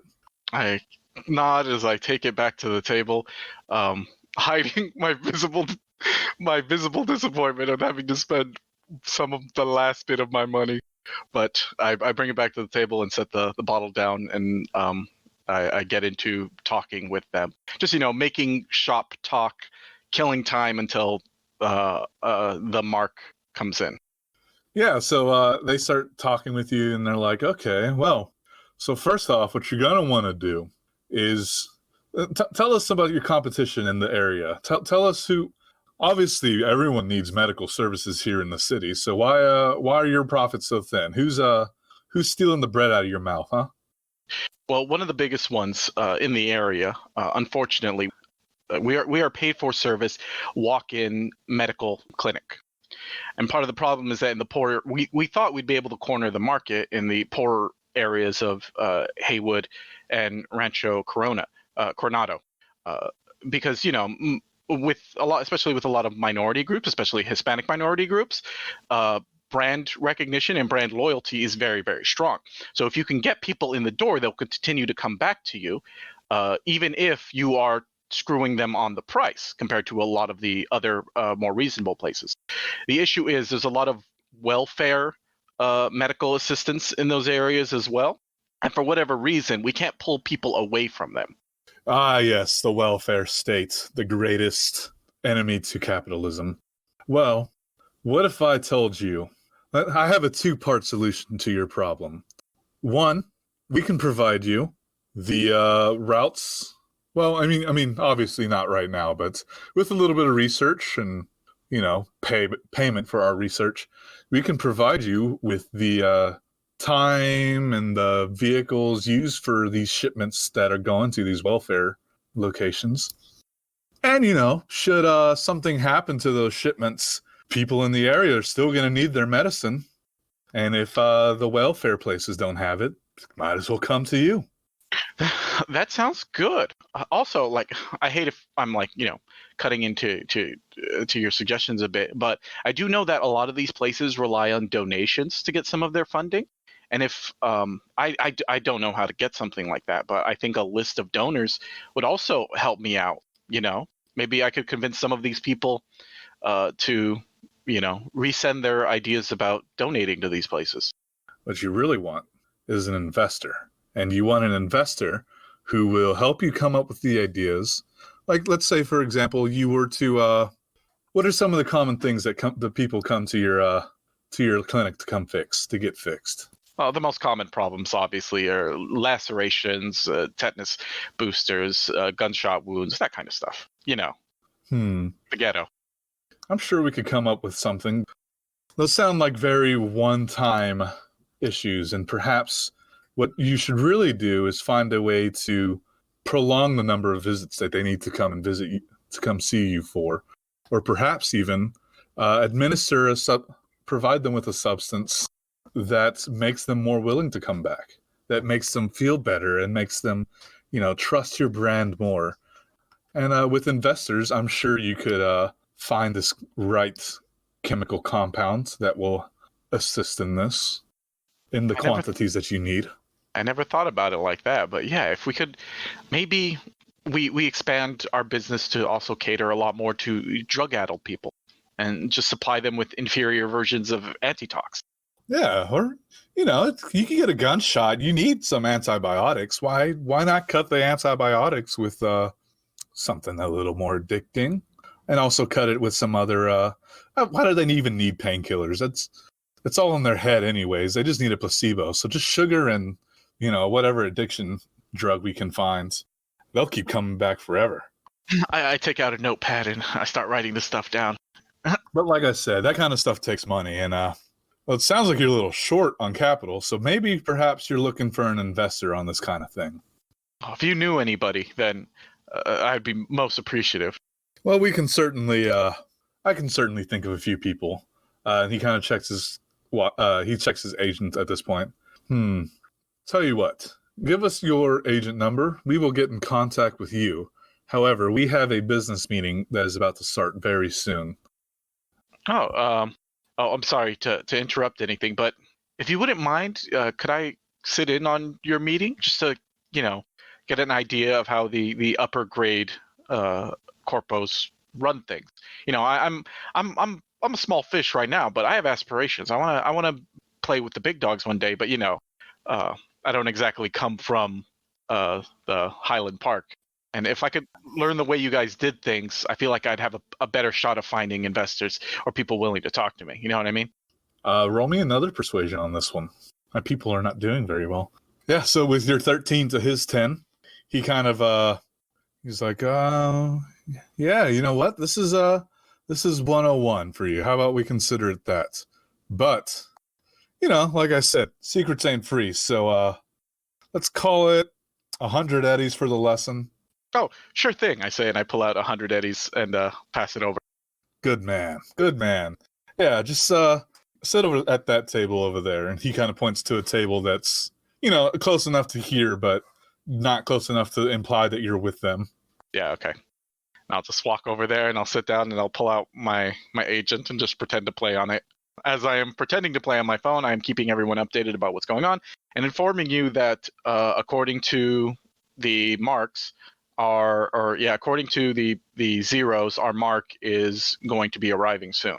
And I'm going to message back, rooftop vantage point acquired, stationed by valet station. Do you want me to take the shot if I see him before he gets in the club, or do you want him to enter the club and have me take him out on the exit?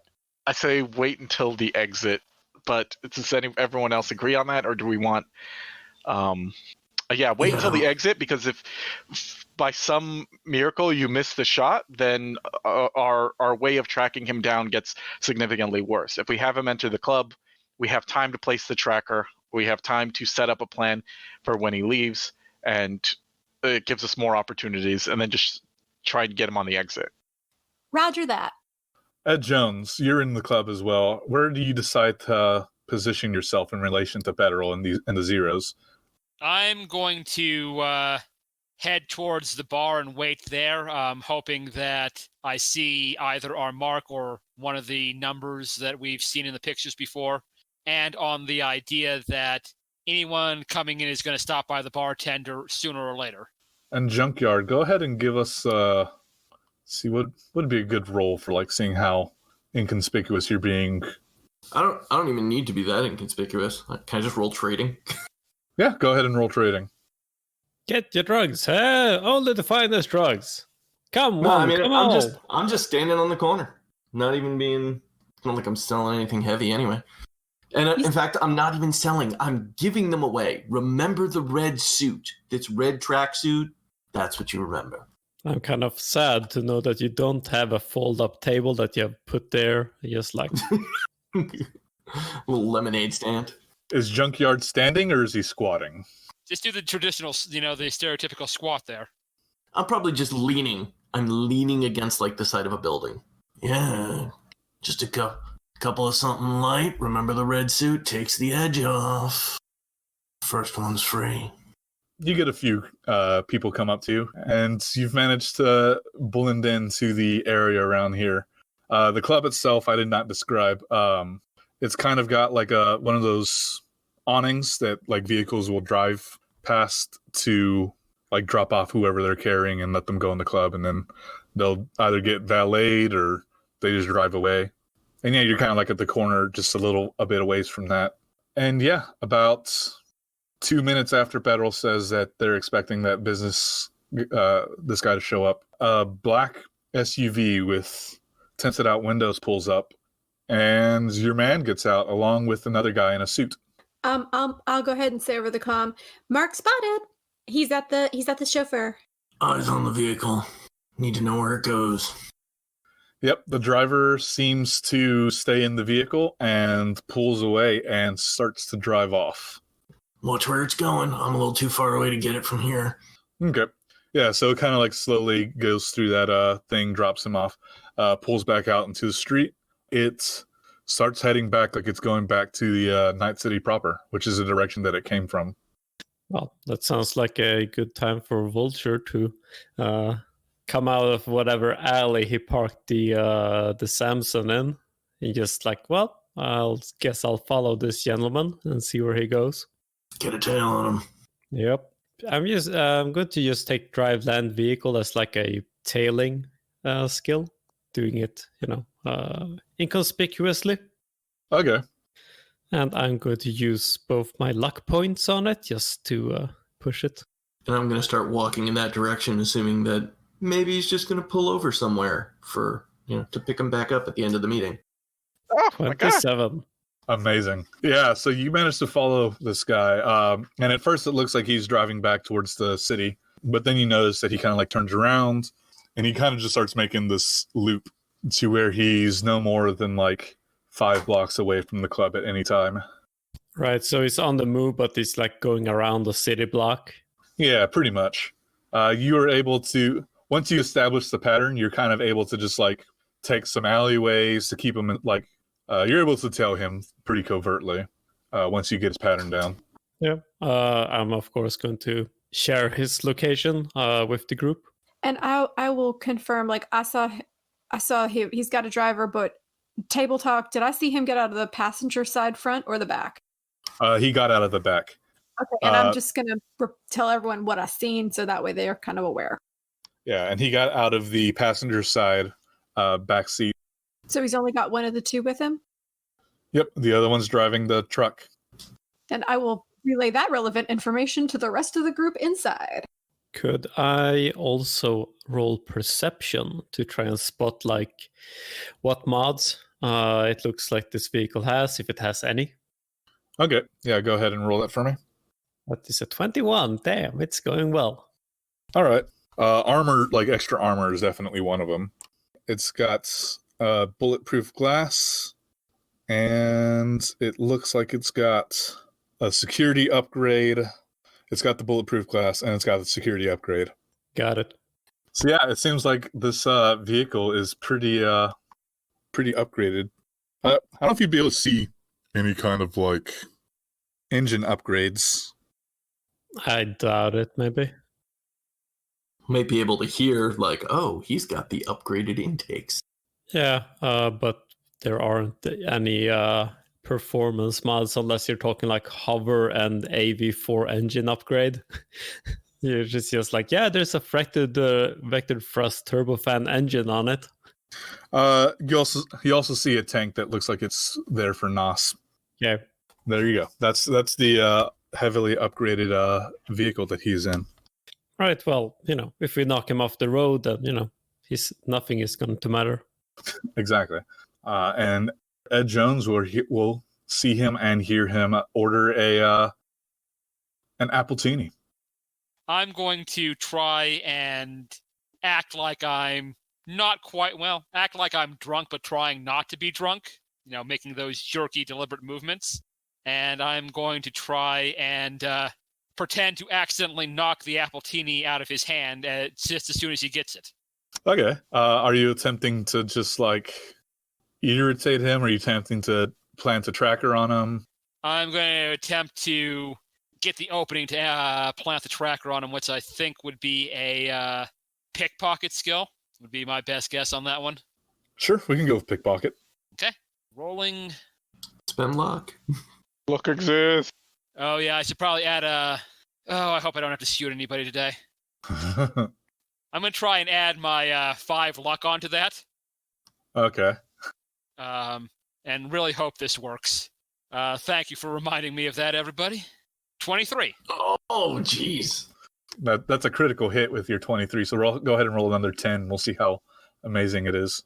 Yeah, so with a 29. You know what? That's so high, I'm not even going to bother to roll their... because you were going to have to go against both his and his bodyguard's perception. But yeah, you accidentally like just kind of stumble drunk into this guy. Do you do the thing where you're like, "Whoa, buddy," and you like pat his chest or something, drop the tracker in his pocket or something? Is that what you're going for? Yeah, basically. Oh fuck! Sorry, dude, bro. Let me buy you another one on me. That's my bad, dude. He says, "Oh, what the shit, man!" And his security like moves in between the two of you immediately after you do that. He says, "Sir, you need to walk away." Okay, hands up. Don't let's not start a fight. Do you want me to buy you another one, and I can buy you one from over here, so I'm away from you? I want you to fuck off. I don't need your money. Okay, well, I'm fucking off. Fucking asshole. And so yeah, he orders another appletini now that his other one is spilt on his jacket. I say into the comm, that one was for you, Perro. I know. In appreciation. And so yeah, after getting his second appletini, Jack Harkness makes his way to the booth where the Zeros are sitting. His bodyguard kind of like stands at the edge of the table and just keeps watch around them. And they start going into a conversation where, first off, they kind of talk about, how things have been going. They do some shitty bro talk shit, which I'm not going to say here, but it's awful. And then eventually they kind of go into like more business mode and they start talking about some, we've been doing pretty good with the garden ever since you started messing up everyone else's stuff. And they kind of like start getting more conspiratorial whispering type. And Perro, go ahead and make me a perception check as you attempt to hear this over the music. All right, here we go. Perception. Where are you? Luck. I'm going to save my luck in case I need to re-roll, because I think I would get a better score out of a re-roll. Fair. Not needed. Jeez. Wow. Another Wow. 10. Another 10 on the dice, which means another critical hit. Wow. And again. I hear everything. Golly. I can't hide anything. Yeah, with your double 10, 33. Yeah, so they kind of lean in, but you're tuned in to like their voices now, and you can hear them through the music. They're like, so there's another garden who's attempting to upgrade their irrigation system. So if you could hit their truck, the truck carrying their irrigation supplies on the way there, I think we can get it. We can delay it enough to where they're starting their irrigation before those supplies. They're starting to tear down the old irrigation before the new supplies get there. And then they're fucked. And Jack Harkness is kind of nodding and he's like, okay, yeah. All right, I can do this one. I can do this last one. And then I got to lay low for a little bit. Apparently, some people broke into one of my old safe houses. And the other guy's like, you didn't fucking sanitize it after you left? Are you a fucking amateur? And they kind of go into scolding him for a little bit for like not practicing good OPSEC. And then, they talk a little bit more of details about this irrigation shipment that they want taken out. And their meeting goes on for about 15 minutes. The business talk goes on for about 15 minutes. And then they go back into party mode and they start drinking and drinking. I'm going to put out a text and I'm going to say, he's getting pretty shit-faced. The guard is not drinking, which we expected. Obs, he's going to plan to leave when he plans to leave. That's when he's going to our best opportunity to kill him, but also the point where killing him is going to be not the most assured. I'll reply back with, Best possible option. Any way to integrate yourself into this drinking session to be able to assist, quote unquote, to maneuver into best position. I will respond, that's what I was thinking, but in a different way. Vulture knows where the car is. Vulture can disrupt the vehicle if he needs to. That takes out Bodyguard 1. Both me and Ed Jones are on the ground, and we can move Junkyard into a helpful position. All we have to do is keep the bodyguard inside, get him outside, and Banshee can do the rest of the work. Or do you guys think that's too risky? Sounds like a solid plan. Can anybody fire inside and without necessarily getting caught to cause a distraction, distract the bodyguard, and then you and his newfound potential friend get him outside safely, except not so. I can fire. I'm not sure I can do it without getting caught, but I can try. Drop your gun, act drunk? I don't know. They already think I'm drunk, so hopefully all it'll cost me is getting kicked out. Anyone else think this sounds solid? Vulture, you've got a good beat on the car? Yeah, he's circling around outside. I can probably just block. Oh, right, that reminds me. Yes, it is. Is the club is like one way in and out? Like, is there a fence so that you can't just drive any way into the club? There is no fence. There is like that little drive that, like I said, like people will go in and they drop off whoever is there, and then either they drop off their car with the valet or their driver leaves. Right. I was thinking it's not possible to easily block the driveway, so they can't get their car up there to get the VIP. Other than driving up the driveway myself and standing there.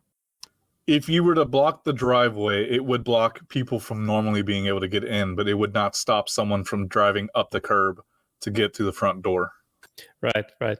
So you would have to like park right in front of the front door if you wanted to make him run further. Yeah, okay. Then, but just as a game thing, if Vulture decided to ram this SUV like full speed, would that move it like out of the way? Well, you do have the plow, so it would probably at least like push it somewhat. I also have, with the heavy chassis, there is a towing capacity. I don't remember what it is off the top of my head. 10 tons. Okay. So, maybe I can just slam into them and then just like, okay, bitch, we're going for a drive, and just start going forward, just keep accelerating. Sounds perfect to me. As long as their bed is in front of the front door, that's easy to shoot over. Yeah, that's certainly a plan that sounds like it'll work on paper. Oh boy, that GM language. Yeah, well, Vulture is going to, because I know that, he's not far away, the car. He's going to drive off and he's going to park himself so that he has a nice clear line of sight of the driveway for the club, and that he has ample space to accelerate. I'm going to say, Perro, it's super, super important that you keep yourself angled toward the building, okay? Always keep yourself angled toward the building. Your head has to not be anywhere near his. All right, I will respond. It will not. Me and Jones will be dealing with the bodyguard. Hopefully, he does not leave the club. We need him outside. Well, no, the bodyguard doesn't need to be outside. The mark needs to be outside. And who's going to get him outside? I'm saying we could deal with the timing of when he gets up to leave versus when his car comes to get him. If the car comes first, then you can ram it and we'll have clear shot. If he's out there first, then Vulture could block the vehicle, and then he's outside waiting for his vehicle to come by as you're poorly executing a 17-point turn. Sounds perfect. But we definitely need to make sure someone gets this guy who outside. I don't know how drunk he is. How face does he look? He's doing the wobble. When he gets up to go get more drinks, he's like having to steady himself from table to table. Guys, just like Perro, like, can you give me like a sniff, like a sniff test, or like a just general like checkaroo, and see if like he's like really drunk or if he's acting? Can I, using my human perception, can I tell if he's genuinely drunk or if he's pretending? Yeah, go ahead. Oh my god. Another 10. So for 22 plus whatever your next D10 will be. You can tell that he's actually this drunk. I rolled a 1. No, I rolled a 1d1. But okay, yeah, if I need it. Yeah, then I'll respond, no, he's shit-faced. Excellent. Thank you.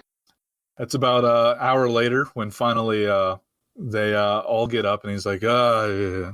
Have I ever shown you guys the new safe house? And they're like, no. Do you want to show us your safe house? And he's like, guys, I don't see why not. It's in a great part of town. Yeah, they all get up. I say, complication. He's leaving with a group. Please advise. Try to integrate yourself with the group and distract them as much as possible. Make sure that there's a lot of noise inside, and then see if you can get one of them and yourself outside as quickly as possible, him in front, if possible. So at this point, we could just find out where his new safe house is. Also, like, quick question, table talk, like, are there, like, GPS systems and stuff in, like, these vehicles? There are trackers, which are usually good up to a mile. So, but there's no history necessarily of, like, you couldn't go in and see where the vehicle had been. So there's no way for us to harvest that info from a car that had been to this safe house. I don't think there's not like a nav grid from Shadowrun or whatever it's called. Okay, no, just checking, because, like, couldn't hurt to ask. The SUV kind of like pulls around, and you see him approach the nightclub, and he parks in front of the entrance. As Jack is like, yeah, hey, come pick us up. We're going to the safe house. Okay, what was the order there? All right, fuck. Was he still driving around when he was requested to come back? Because that's what we need to know. Whether he was planned or reactionary. Did he come out first, or was the car there first? As they're walking out, what is the marching order on them? Okay, so first question first. Yeah, I did a little out of order. He says, let's go to the safe house, and then Federal will hear, like, the bodyguard kind of like say, come pick us up. And then the truck will come and make its way to the club. As far as order of how they are getting up and walking out, once they get up, once the car is there, if y'all don't do anything to disrupt it at this point, they get up, and it is the bodyguard in front with the Jack behind him, being supported by one of the zeros, and then the other 3 zeros are behind them. All right, this is... I say we just let him go to the safe house. Are you telling me to hold fire? That is my thought. What do you all say? I mean, unless we're planning to shoot like everybody or something like that, we might as well just set up an ambush at the new safe house. Well, I can kill him now, or we can kill him and a bunch of other people later. Your calls. I mean, it wouldn't be a bad thing to kill all of them. Why don't we just have Vulture plow into them with his truck? Because there's no guarantee everybody's going to die in that scenario. But we have you on the roof and us on the ground. Yeah, and if they get inside bulletproof glass, we're going to a real bad place in terms of being able to take them out. Like Jim note, like if you do run them over, they are not going to then magically be in the car. They're going to be on the ground. Oh, okay. So he's running them over while they're out there. Cool. I'll pick up any survivors. We're not waiting for them to get inside the car. Vulture is like, we're assuming like Vulture is nearby.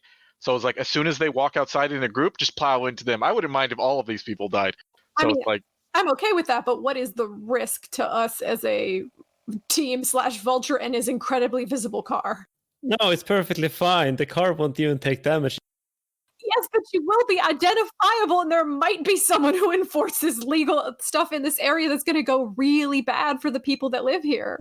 That is true. Ah, Jesus Christ. Vulture doesn't even live in the city. I know, but two members of the group do live in Haywood, and this kind of shit is frowned upon. Let's hit him at the safe house. The new safe house. Safe house. Banshee, get down and get into the truck. Come on, Thanks, let's Dad. go. Stop calling me Dad. Okay, car dad? No, Vulture. Papa? Caca! No. Daddy? You guys are terrible. I'm driving home now. No, we love you. Please stay. Just a quick question. Did somebody put a tag on the truck, correct? No. We didn't get a tag on the truck. We got a tag Better. on him. Oh, okay. So, no, yeah. So, yeah, easy. So, yeah, we just wait for him to leave and drive away, and then we just pile into Joker's truck. Into Vulture's truck? Vulture's truck. Vulture! God damn it! Jesus Christ! Why does this always happen to me? It's the cadence of the word. It's so similar. I can see that. I'm gonna just stop what I'm doing and go get in the truck. I'm in the truck. I grappling hooked my way down and was like, ninja surprise. Just imagining you mid-drug deal saying, here, take it all, I'm going. Here. Just drop a bunch of bottles of pills on the ground while Perro looks at you and is like, those are my fucking pills. My baby aspirin. I still can't drop, the mental image that you have a folding table. So you just fold the table and give it to a guy. It's like, here, it's yours now. I'm leaving. Do we think he's selling bootleg CDs at the back of a car? No, yeah. That was some speakers from this van. Amazing. So yeah, they all walk out and they get in the truck. The bodyguard walks out first and he kind of looks around, motions them out. He waits outside until they're all in the truck, and then he gets in and they start to drive off. I'm assuming after that, Ed Jones and Perro come out to get picked up by Vulture. Yeah. Yep. Okay. So yeah, they get into the truck and it starts driving towards the Pacifica playground. Hey guys, while you guys were in there, did you see a lot of cyberware on these dudes? I assume it was a mix. There's like some people, or on the Zeros. On any of them? Did I notice any cyberware? Yeah. The guard did not have any, and the Zeros, we'll say that they didn't have anything that was like visible. But that doesn't mean it's not there, right? Yeah, I'll just relay what I said. I didn't notice anything. It might be hidden. It's either very well hidden or just they don't have anything. Because all I'm saying is that I bought an EMP grenade and I traded in the incendiary one for the for the chocolates, so we can still disable a bunch of shit if anyone's rocking any cyberware. Like eyes, say. So yeah, Vulture manages to follow this car. I'm going to continue using your driving test from earlier. And we have a tracker, so it's super easy. Yeah, you can just hang back like way far and just follow where they're going. And eventually they stop in a place in the South Pacifica playground. And it's actually kind of over by the waterfront. He traded up, evidently. It's kind of nice. Yeah, it's good for him, right? Like moving up in the world. So are we just going to ram them or what? No, we want to get all the other people out of the way. Why? Because we want to minimize pissing off other people that might potentially come after us. And also, there is a civilian population in this area, so we've got to wait for them to get inside of the little safe house, and then the shit's about to get real because I'm swapping out for the fucking shotgun. I am so tired of their shit. Well, I guess the most prudent question is, referee, what is the location of this new safe house? How does it look? Yeah, so this new safe house looks to be an old pool house. That's sick. So it's old and decrepit around here. Not a lot of civilian population? The surrounding areas being in the process of being rebuilt. Pacifica Playground is actually a pretty decent area as far as things are. Like, there's not a lot of residential here.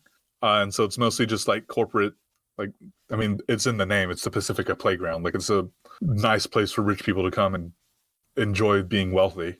How flammable does it look? Well, it is concrete and it has one of those glass walls that looks out across the bay. So not very. Damn. I am on the side of Vulture on this one. I think as they start getting out of the truck, we ram the truck, flip it over, try to do as much damage to them on the ground, and then we pile out and just clean them up while they're on the ground. Excellent. Nobody is objecting. That sounds like a plan. Let's fucking go. I mean, let's do it, I guess. Everybody's I'm more on the side of headshot when he walks back out the door, but Let me out here and I'll go hide over on the other side with this shotgun, so that way when they start moving, I'll just start blowing their heads off. Sick. Is that good sick or bad sick? Are we 80s slang now? I like the term sick to mean good, so that's how I use it. Sounds good. Just checking. also I don't know about the rest of you, but I'm changing back into my other gear once I'm in the truck. Yeah, I took off the clothes that I was given. I've been in armor jack this whole time, so. Yeah, I've got my Kevlar onesie underneath it, but so I'm not naked, but I'm just not going to wear those clothes anymore, just in case. Thank you very much. I don't know that I had brought any of my other clothes with me, so I'm stuck with the collars that I refuse to unpop. Banshee, you like my hair? We're going to have words about that later. I cannot believe.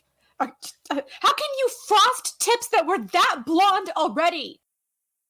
Talent. They're like completely white now. You can barely tell. I was thinking more of like a blue frost, Oh, some that's so contrast much there. worse. Oh, my I know. heart. I know. I will get out of Vulture's vehicle here and kind of sneaky make my way stealthily around to where somewhere around the vehicle trajectory impact point so that I can just get in there and start a shooting. Okay. Give me a stealth check on that, or sneaking, whichever one it's called in this game. Yeah, I got you. Hold on. And I rolled an 18 for my sneakies. Yeah, so you managed to get into a good position without alerting anybody or anything like that. And yeah, they're in there for a while. How does everyone pass the time as they wait outside for 3 hours? I weep deeply inside because I was going to do a good sniper girl, but now it's shotgun time. I mean, I think we could still do some sniping if we really wanted to.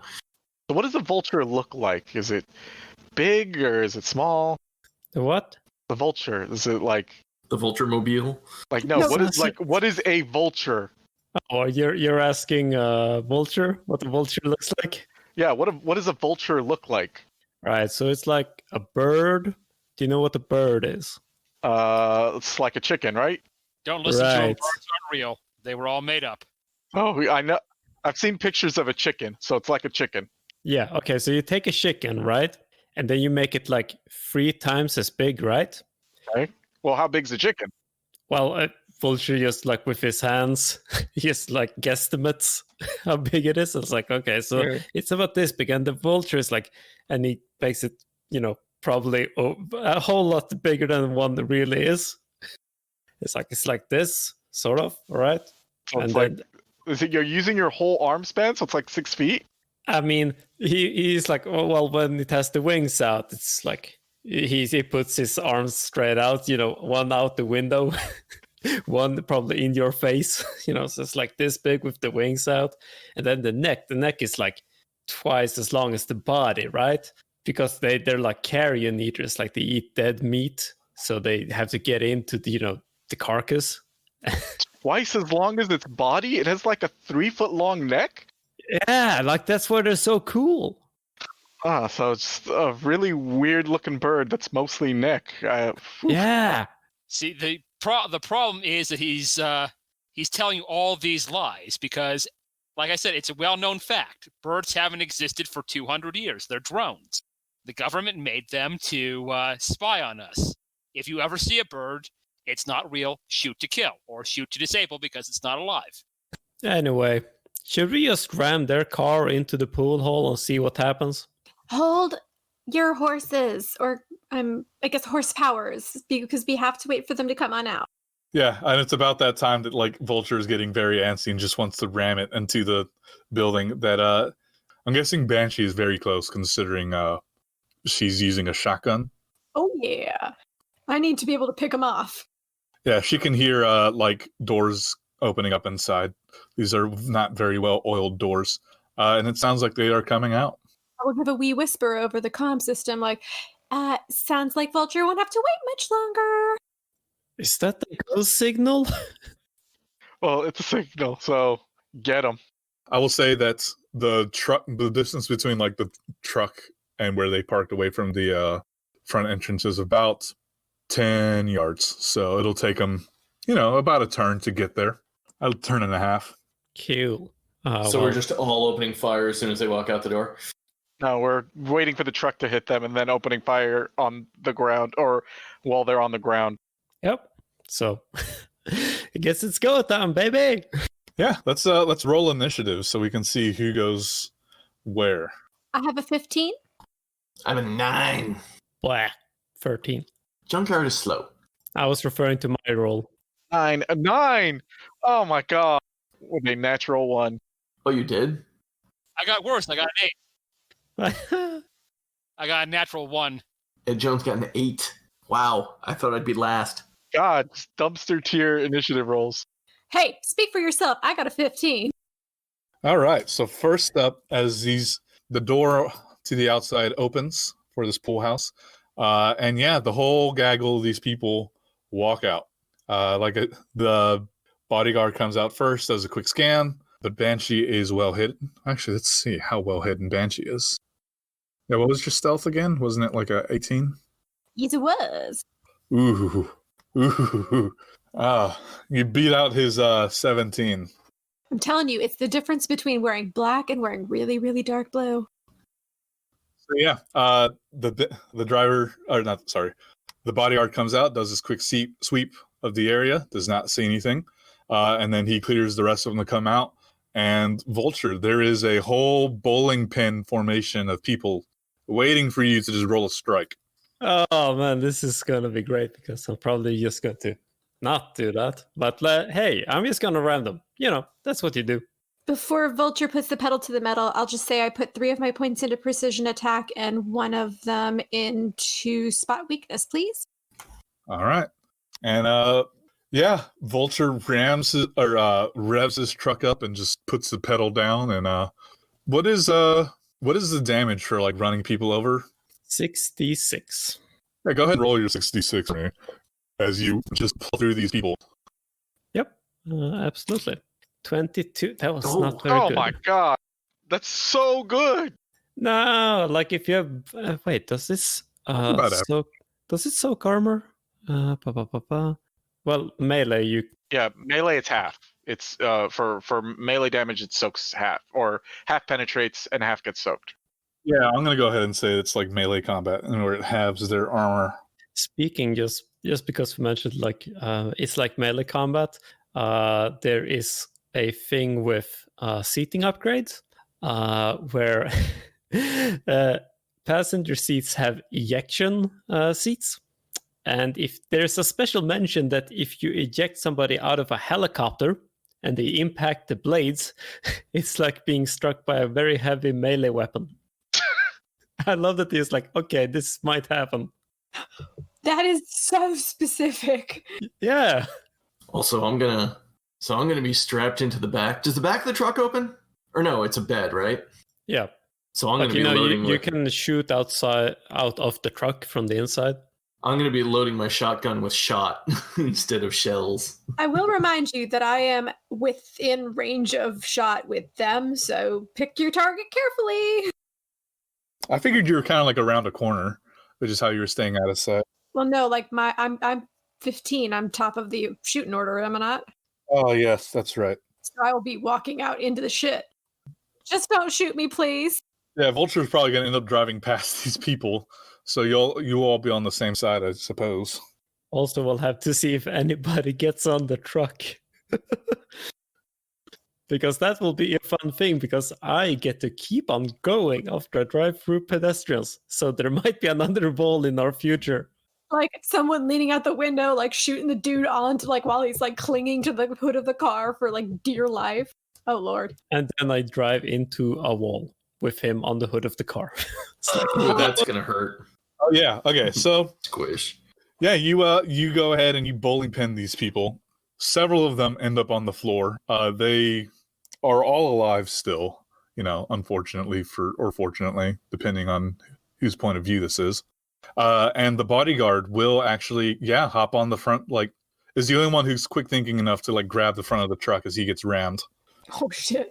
Cool. Since that I'm allowed to continue my movement, I'm going to go, hello, sir, and then I'm going to slam into whatever building is closest, just turn in and just crash into it.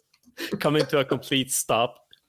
I'm going to say that if you crash into a building, ram or not, y'all are all going to still have to. We're all going to take damage. Yeah, I have my seatbelt on, if that makes a difference. But I will point out that he is right on front of your truck, and you can drive without hands, and presumably you have a gun. That is true. You can also go backwards over the rest of them. Just go back and forth. Yeah, hard stop and back up. I did that in Grand Theft Auto. I didn't think I would do it in Cyberpunk. Hey, that's true. Okay. This is what Vulture is going to do. First, he's going to slam on the brakes. So, come to a complete full stop. Then he's going to shoot the guy with his... hold on, I need to check the DVs here. Just to know which one is easier or harder. It's the same. But it makes sense that he would have the pistol because that only requires one hand. So, going to make a aimed shot at the guy's head, security guard's head. Then I'm going to spend my remaining movement to reverse over them again. Amazing. So that's screeching tires, stopping, and then he's like hanging on for dear life on the bumper. And then Vulture is just like, gets his nice pistol, looks at him, and just like tries to shoot him in the head. Oh, okay, let's see. That is a... Well, this might go, or it might not. Let's see. Your DV at 0 meters is 13. Yep. And I have a -8 because I'm trying to shoot him in the head. Woo! Amazing. Roll another D10. Yeah. Let me just copy this. What kind of pistol are you using? It is a excellent pistol. I imagine that it looks like a 1911. Oh, my God. Our rolls are ridiculous God today. damn. Okay. So, you just crit that dude in the head. yeah, Vulture is the first person to get our super crit, which is rolling 2d10s on the attack roll. I still have to roll my damage. Yeah, so roll. What is the damage rating for this pistol? It's a 3d6, so it's a heavy pistol, I think. Okay, roll 1d6 because the way that I'm doing the super crit is that like 2 of the damage dice are automatically 6s. And let me see, what else did I say for that? Wait, did you say that 2 of the damage dice are automatically 6s? Yeah, that's how I'm ruling getting the super crit with a 10 and a 10. So it's a critical injury automatically. Yes. Yep. Oh, So yeah, you say your whatever line it was, I forgot what you said again. And you just this man's head just explodes. howdy, friend. Holy shit. Like there's not even really a point to saying which critical injury he gets because you did so much damage that his head just explodes. And then I reverse because I have the interface plugs and run over the people lying on the ground behind me. Do the rest of us get our attacks before he backs No, up? this is still his turn. Jesus. So Yeah, I know. Look, there's still a car standing here that has a guy in it. Oof. Yeah, so they see you coming and they like try and roll out of the way. But turns out that getting hit with a truck is not very good for your motor functions. And they because the DV is normally 13, but I raised it up to a 15 for them to get out of the way. And they did not. Cool. So 66 again? Yeah, go ahead and roll that. 25. Okay. Is this Vulture living his very best life right now? Yes. Have you done this before, Vulture? A couple of times. Yeah, so with the 25, yeah, you just run over these people, and when they come back into view as you finish reversing, none of them are moving. Oh god, I get a warm, fuzzy feeling inside. And now it is the other driver's turn, who's going to attempt to drive away. Fuck you, I want that car, bitch. So Banshee's about to get left behind, I feel, is what's about to happen. Unless she can jump onto the vehicle. Are they all dead? Oh yeah, all those people on the ground were dead. Okay, if Vulture is still sitting still and I don't see any movement, I'm just gonna hop into the bed of the truck and try to swap out for my sniper rifle. All right. So yeah, the other car takes off. Let's see who goes. Banshee goes first. So she runs to the truck and pulls out the sniper. And I'm gonna just jump into the truck bed and try to sniper perch brace myself onto the hood of the cab. Okay. And you said yours is a compact ground car, or yours is a high performance? Compact. You can't get a high performance at the character again. Okay, we'll say that theirs is also a compact ground car. So it is. That means it's what, 20 meters away? We'll say 25 because you ended up about 5 meters behind it when it took off after running everybody over again. And so, yeah, we drop down to who's next? Jack is dead. It's either going to be Federal or Junkyard. Whose reflex is higher? My reflex is 8. Mine is a 7. All right, so up next is Federal. All right. I'm going to, since Fulcher is intending to go out of after the car, and I am basically worthless in any kind of ranged shootout. I do want to look in this place. I want to look for stuff. So I'm going to jump out of the car and say, you go get him. I'll try and see if this place has anything worth taking. Touch any handles. I kind of do want to look for stuff. So yeah, I'm just going to jump out of the car while it's temporary, while he's slowed down after running over people. All right, Junkyard. I think I'm also going to jump out because I'm not very useful in a firefight. I'm going to leave my assault rifle in the car so that who's jumping out? It's me and Perro? So far, yeah. Okay, Jones, take care of it. I jump out and hand you an assault rifle. I'm like right here. New toys. Well, we know you're going to do good stuff, but then there'll be a second person in the car actually opening fire. I think we might have this one in the bag just based on the sheer destructive power of this car. I jump out. All right, Ed Jones. You've been handed an assault rifle. I am giggling profusely over this assault rifle and have immediately forgotten about my own gun because I'm going to test this one out as soon as we get a chance. Am I in range to try and shoot out their tire?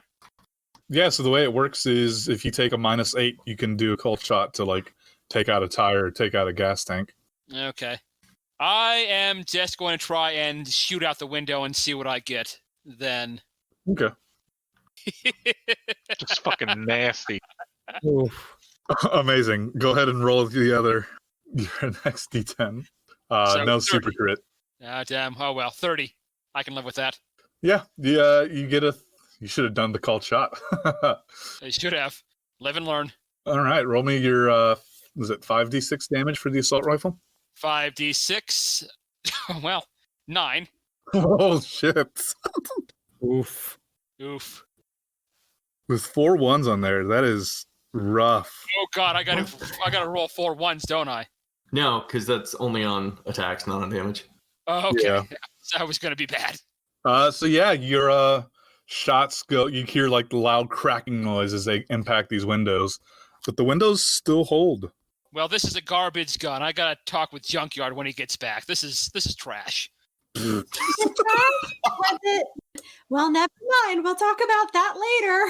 All right. I think I'm going to drop Federal and Junkyard out of the combat then and go back up to the driver the other driver, who is going to start driving away, and he is going to activate his NOS. Wait, I thought Vulture was ahead of the other driver. Oh, that's right. Yes. Vulture goes next. He was 25. Yeah. I'm 20. Right. Fuck him up. Well, I can't ram him because I can't reach him on this combat, but I can drive closer to shoot. So that's a thing that I can do. So I'm going to drive up to get close to it. Then I'm going to try and shoot him with my pistol. And I am going to hold on, let me think. Yeah, because I'm shooting, I impact the window anyway, so it won't matter. Back window? Yeah, like the same one because It's already. yeah, exactly. All right. Yeah. I'm not even going to do a cold shot because I just wanted the window gone. Amazing. Okay, I'll take it. We are killing it today. You know, sometimes DieSpot is your friend. Sometimes DieSpot hates you. The random number god affects us all. So that's a 21 on the first attack, a 22 on the second attack, and then 13 damage and 13 damage. Yeah, so yeah, you managed to break out the back windshield with the first shot, actually. We'll say that this one, you get him. So yeah, you see him kind of like jerk a little bit as he gets hit, but he manages to stay on the road. Up next is him, and he's going to continue driving, and he's going to hit the NOS on his truck, and he pulls away from you, and he is now about 45 meters away from the front of your truck. Luckily, Banshee's using a sniper rifle. But here's my thing. I'm going to need Vulture to hit the brakes just a little. Can I ask him to do that as part of my movement? Not as part of your movement now. Because I need 51 meters between me and the other guy for there to be a bonus activated. So sniper rifle is fine, but I don't get that good bonus. Okay, it's going to come up as a D10 plus 21 because my base shoulder arms is 18. I have the +1 to attack, and I'm using +2 luck points because I'm going to try to make this a called headshot. What's your base bonus? My base is 18 for shoulder arms. That's where I put all the points.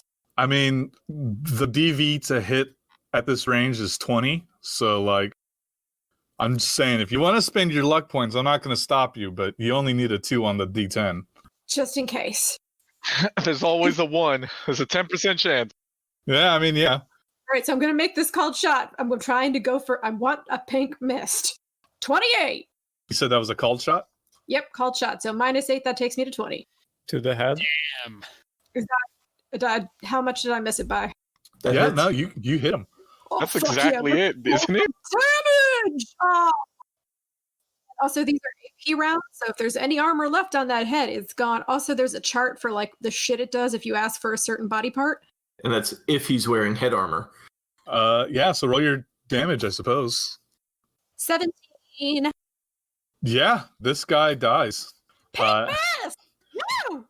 As he jerks into the his car jerks, and with his extreme speed, unfortunately for Vulture, he jerks and he goes off the end of the road that y'all are on and ends up in the water. Oh, sorry. We can fish that out. Yes, just for the sake of it. After this, I was planning to get a armored chassis for the car. So can we say that it's not like super deep and I can tow it out and then hand it to my pack and get the armored chassis from this car? Yeah, we'll basically say that you can pull off the paneling. The armor and everything else is borked. As it gets, you know what happens when water gets in an engine. Yeah, like the car, I don't want it. I just want to strip the armor plating and shit. Yeah. Oh, but I could use those parts. So, Vulture's like, fucking shit, god damn it, motherfucker. And he just runs into the water holding a tow hook. And just like starts in the stinking shithole that is the water. Just like, where is the tow hook? There. Okay. Just to clarify, you stopped the car first. You didn't just roll out of the car while I was still driving. I don't know how to drive. No, now both cars are in the water. No, my folly. Oh, my greed. Oh. No. I parked and ran out with the hoist cable. I'm actually kind of curious. How far do your interface plugs work with your car? I think our Talsorian games have specified that they're like the ones in the game, and I haven't played it. I've seen that they can reach a bit of a distance, but, Vulture will stop the car and get out and get the tow hook, so. Okay. So, yeah, that's Team Drive-By. Let's go over to... So we're not B team anymore. We're Team Drive-By? Well, I'm talking about you. I'm talking about you three. The separate, the team in the car is Team Drive-By, and team on the ground is Team Corpse Pickers. I don't know. Team Loot the Bodies. Team Loot the Bodies. So that's what I'm going to be doing. I'm looking for money and like data sticks, data chips. If they have implant plugs, I want to see if they keep anything inside of them. That kind of stuff. I'm looting everything. This suit's pretty nice. Can we loot the body of the guy in this sinking car? The suits are probably ruined by 1, getting hit by a car the first time, and 2, getting run over a second time. Oh, Jesus. I mean, they're still designer. That's true. I mean, there are enough of them to where you can probably salvage one good suit. You They're get, still designer. This is my piecemeal suit. It's made up of several different size suits. Hey, these also sunglasses are nice. different looks. Like you have one arm that looks kind of nice, but it's too long, and then you have a yellow something, and it's like a mishmash of shit. And we have like 6 extra agents, and we there's a lot of stuff to collect here. Yeah. Also, I do want to go inside the safe house and see if I can pull out any additional information. Maybe he was working with other people that need to be fucked over. The door's still open, right? Yeah, the door's still open. Yeah. First, we're gonna pick over the bodies, and then I want to make a tentative exam or tentatively step inside while seeing if they do have any, extraneous traps. Considering the first one, to see if there's any way I can get inside. Okay. I'll make it pretty easy for you. It looks like he was in the process of getting this one set up, so there aren't any traps in here yet. Make me a perception check. Perception is plus 13. I'm gonna re-roll that using my luck, since I don't use my luck for anything else, and I want to find stuff. Okay. That's better. If you're rolling with luck, how much luck points did you put in? Because in order to re-roll any roll, you can spend 2 luck points. Okay. That's So what I'm spending both of my luck points in order to re-roll my last one. So, yeah, you look around and you find, let's see, what is it? The loot list. We just got a delightful taste of the vulture surprise. What are we having for dinner? Vulture surprise. Hey, Vulture, do you want me to get his heart for you so you can have his courage? His tasty, tasty courage? What? Well, you talk about a vulture eating dead flesh. It's dead flesh. No. Look, it's more like I'm really good at finding car wrecks that we can salvage. All right, that's why I got the name. And he points with a finger to the wet car that is just leaking water all over. I can fix that. So, Perro, you do not find any active intel, but what you do find, you find a server that is being used to host the net architecture that he was going to set up in here. You are unable to figure out, because you are not a net runner. You don't know how many floors are in it or whatever. All right, I'm just gonna take. How big is the server? Big. Fuck. I mean, you could carry it around, but Yeah, we could probably load it into the back of Vulture's truck. Yeah. Go put it somewhere isolated and get somebody to work on it. I know. Well, we do know someone who would be interested in this kind of stuff. Yeah, the person who hired us. That's it. I also think I know a net runner. Well, no offense to your net runner, but I feel like this is more in line with the people that hired us. Sounds like a plan. But in the meantime, we will load up the server and transport it to Deloise. And we'll loot the shit out of this place. Oh yeah, it's not nailed down. We're just taking anything that has value. oh my god. You included the driver's body, right? Well, If they have a nice chair, I want that. I don't have nice stuff in my house. Hey, I could use these wire shelves. Well, I will say that your time to loot is a little limited, as a couple of minutes after this all goes down, you all start to hear the sounds of sirens of corporal security. This is a nice part of town, if you remember. So that is actually a thing here. Yeah, I've been listening to the police scanners, so if something pops up, then... Shortly after the gunfire started happening, you did hear a call go out for, we have gunfire in South Pacifica. Please dispatch a team to check that out. Okay, we're going to have incoming. All right, do at least get the server out. Yeah, you managed to get the server and you managed to loot whatever is on the bodies. All right. You're not able to take everything that is not nailed down, though. This isn't an IKEA run, guys. Before we drive off, Vulture asks, anybody got a incendiary grenade? Damn it, I traded mine for candy. I have an EMP. Right, that's Yeah, well, let's just go. How tinted are the windows on the car that's being towed? Very. They don't see the headless body necessarily, or should we push it down? No, it's fine. I mean, it's nighttime and the windows are tinted, so.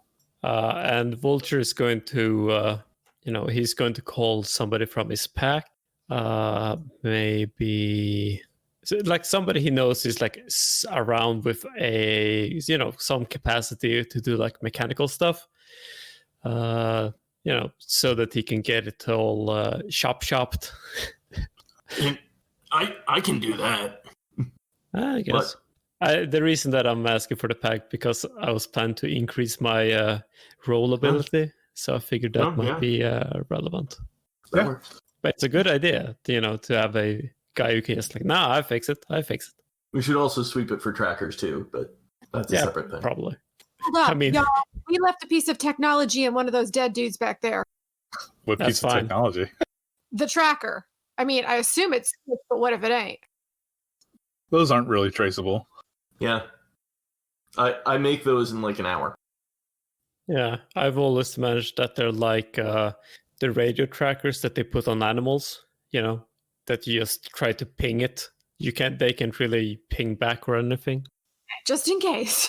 Oh, it's always good to be paranoid, especially when they're after you. Just because you're paranoid doesn't mean they're not out to get you. Exactly. That's what they want you to think. Those birds, man, I'm telling you, Ed's right. The birds are coming for us, probably. So who makes the call to DeLuise? I will. I'm going to call and say, we've dealt with the target. Him and his group of degenerates are no longer going to be causing problems to the local rooftop gardens. I have another thing that might be of interest to your organization. He was setting up a server in his safe house that we managed to pull. Oh, that is very convenient. So, okay. Consider this a job completed. Is there a place you'd like us to drop off the server? Because right now we're just hauling it. Also, that's worth a bonus you hear from, muffled voice in the background of the call. Yes, we can pay you a bonus. Just drop it off bring it upstairs to that meeting space above Sandra's diner. DeLuise will meet you out front at Sandra's diner. She will let you up to the meeting area up top where there are the crates and the pillows on the floor. The room that smells like cigars and whiskey. While folks are doing that, I'll be sweeping the vehicle we're towing. All right. Yeah, you look through it. There's a few, things that could possibly be trackers, and you get rid of those. You notice that there's like a tag on the inside for repairs. Bring it back to Night City Enterprise. Wow, the entire Night City is an Enterprise? Holy shit. Well, that's nice. That also means it's probably a rental. Damn, what going to Hertz and what an armored SUV, thank you? I mean, yeah. I mean, it kind of makes sense. Not many people can afford a car to begin with. Still got to be able to drive somewhere. I also probably should have mentioned a while ago that this SUV looked very similar to the one that Shona was in, or that Banshee was in before. Same one. But SUVs look like SUVs, and she's, yeah. I rode in one once. Ta-da! It's part of a fleet.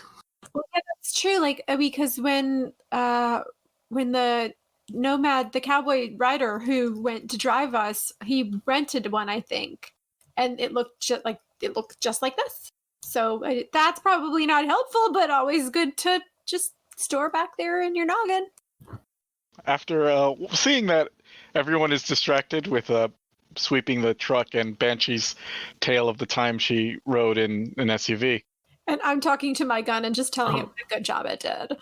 I'm gonna, as putting down the server, I'm gonna say to Eloise, so this looks like the end of our job. I'm sorry I acted odd when you came to visit. I didn't expect to see you again, and I was just I was caught off guard.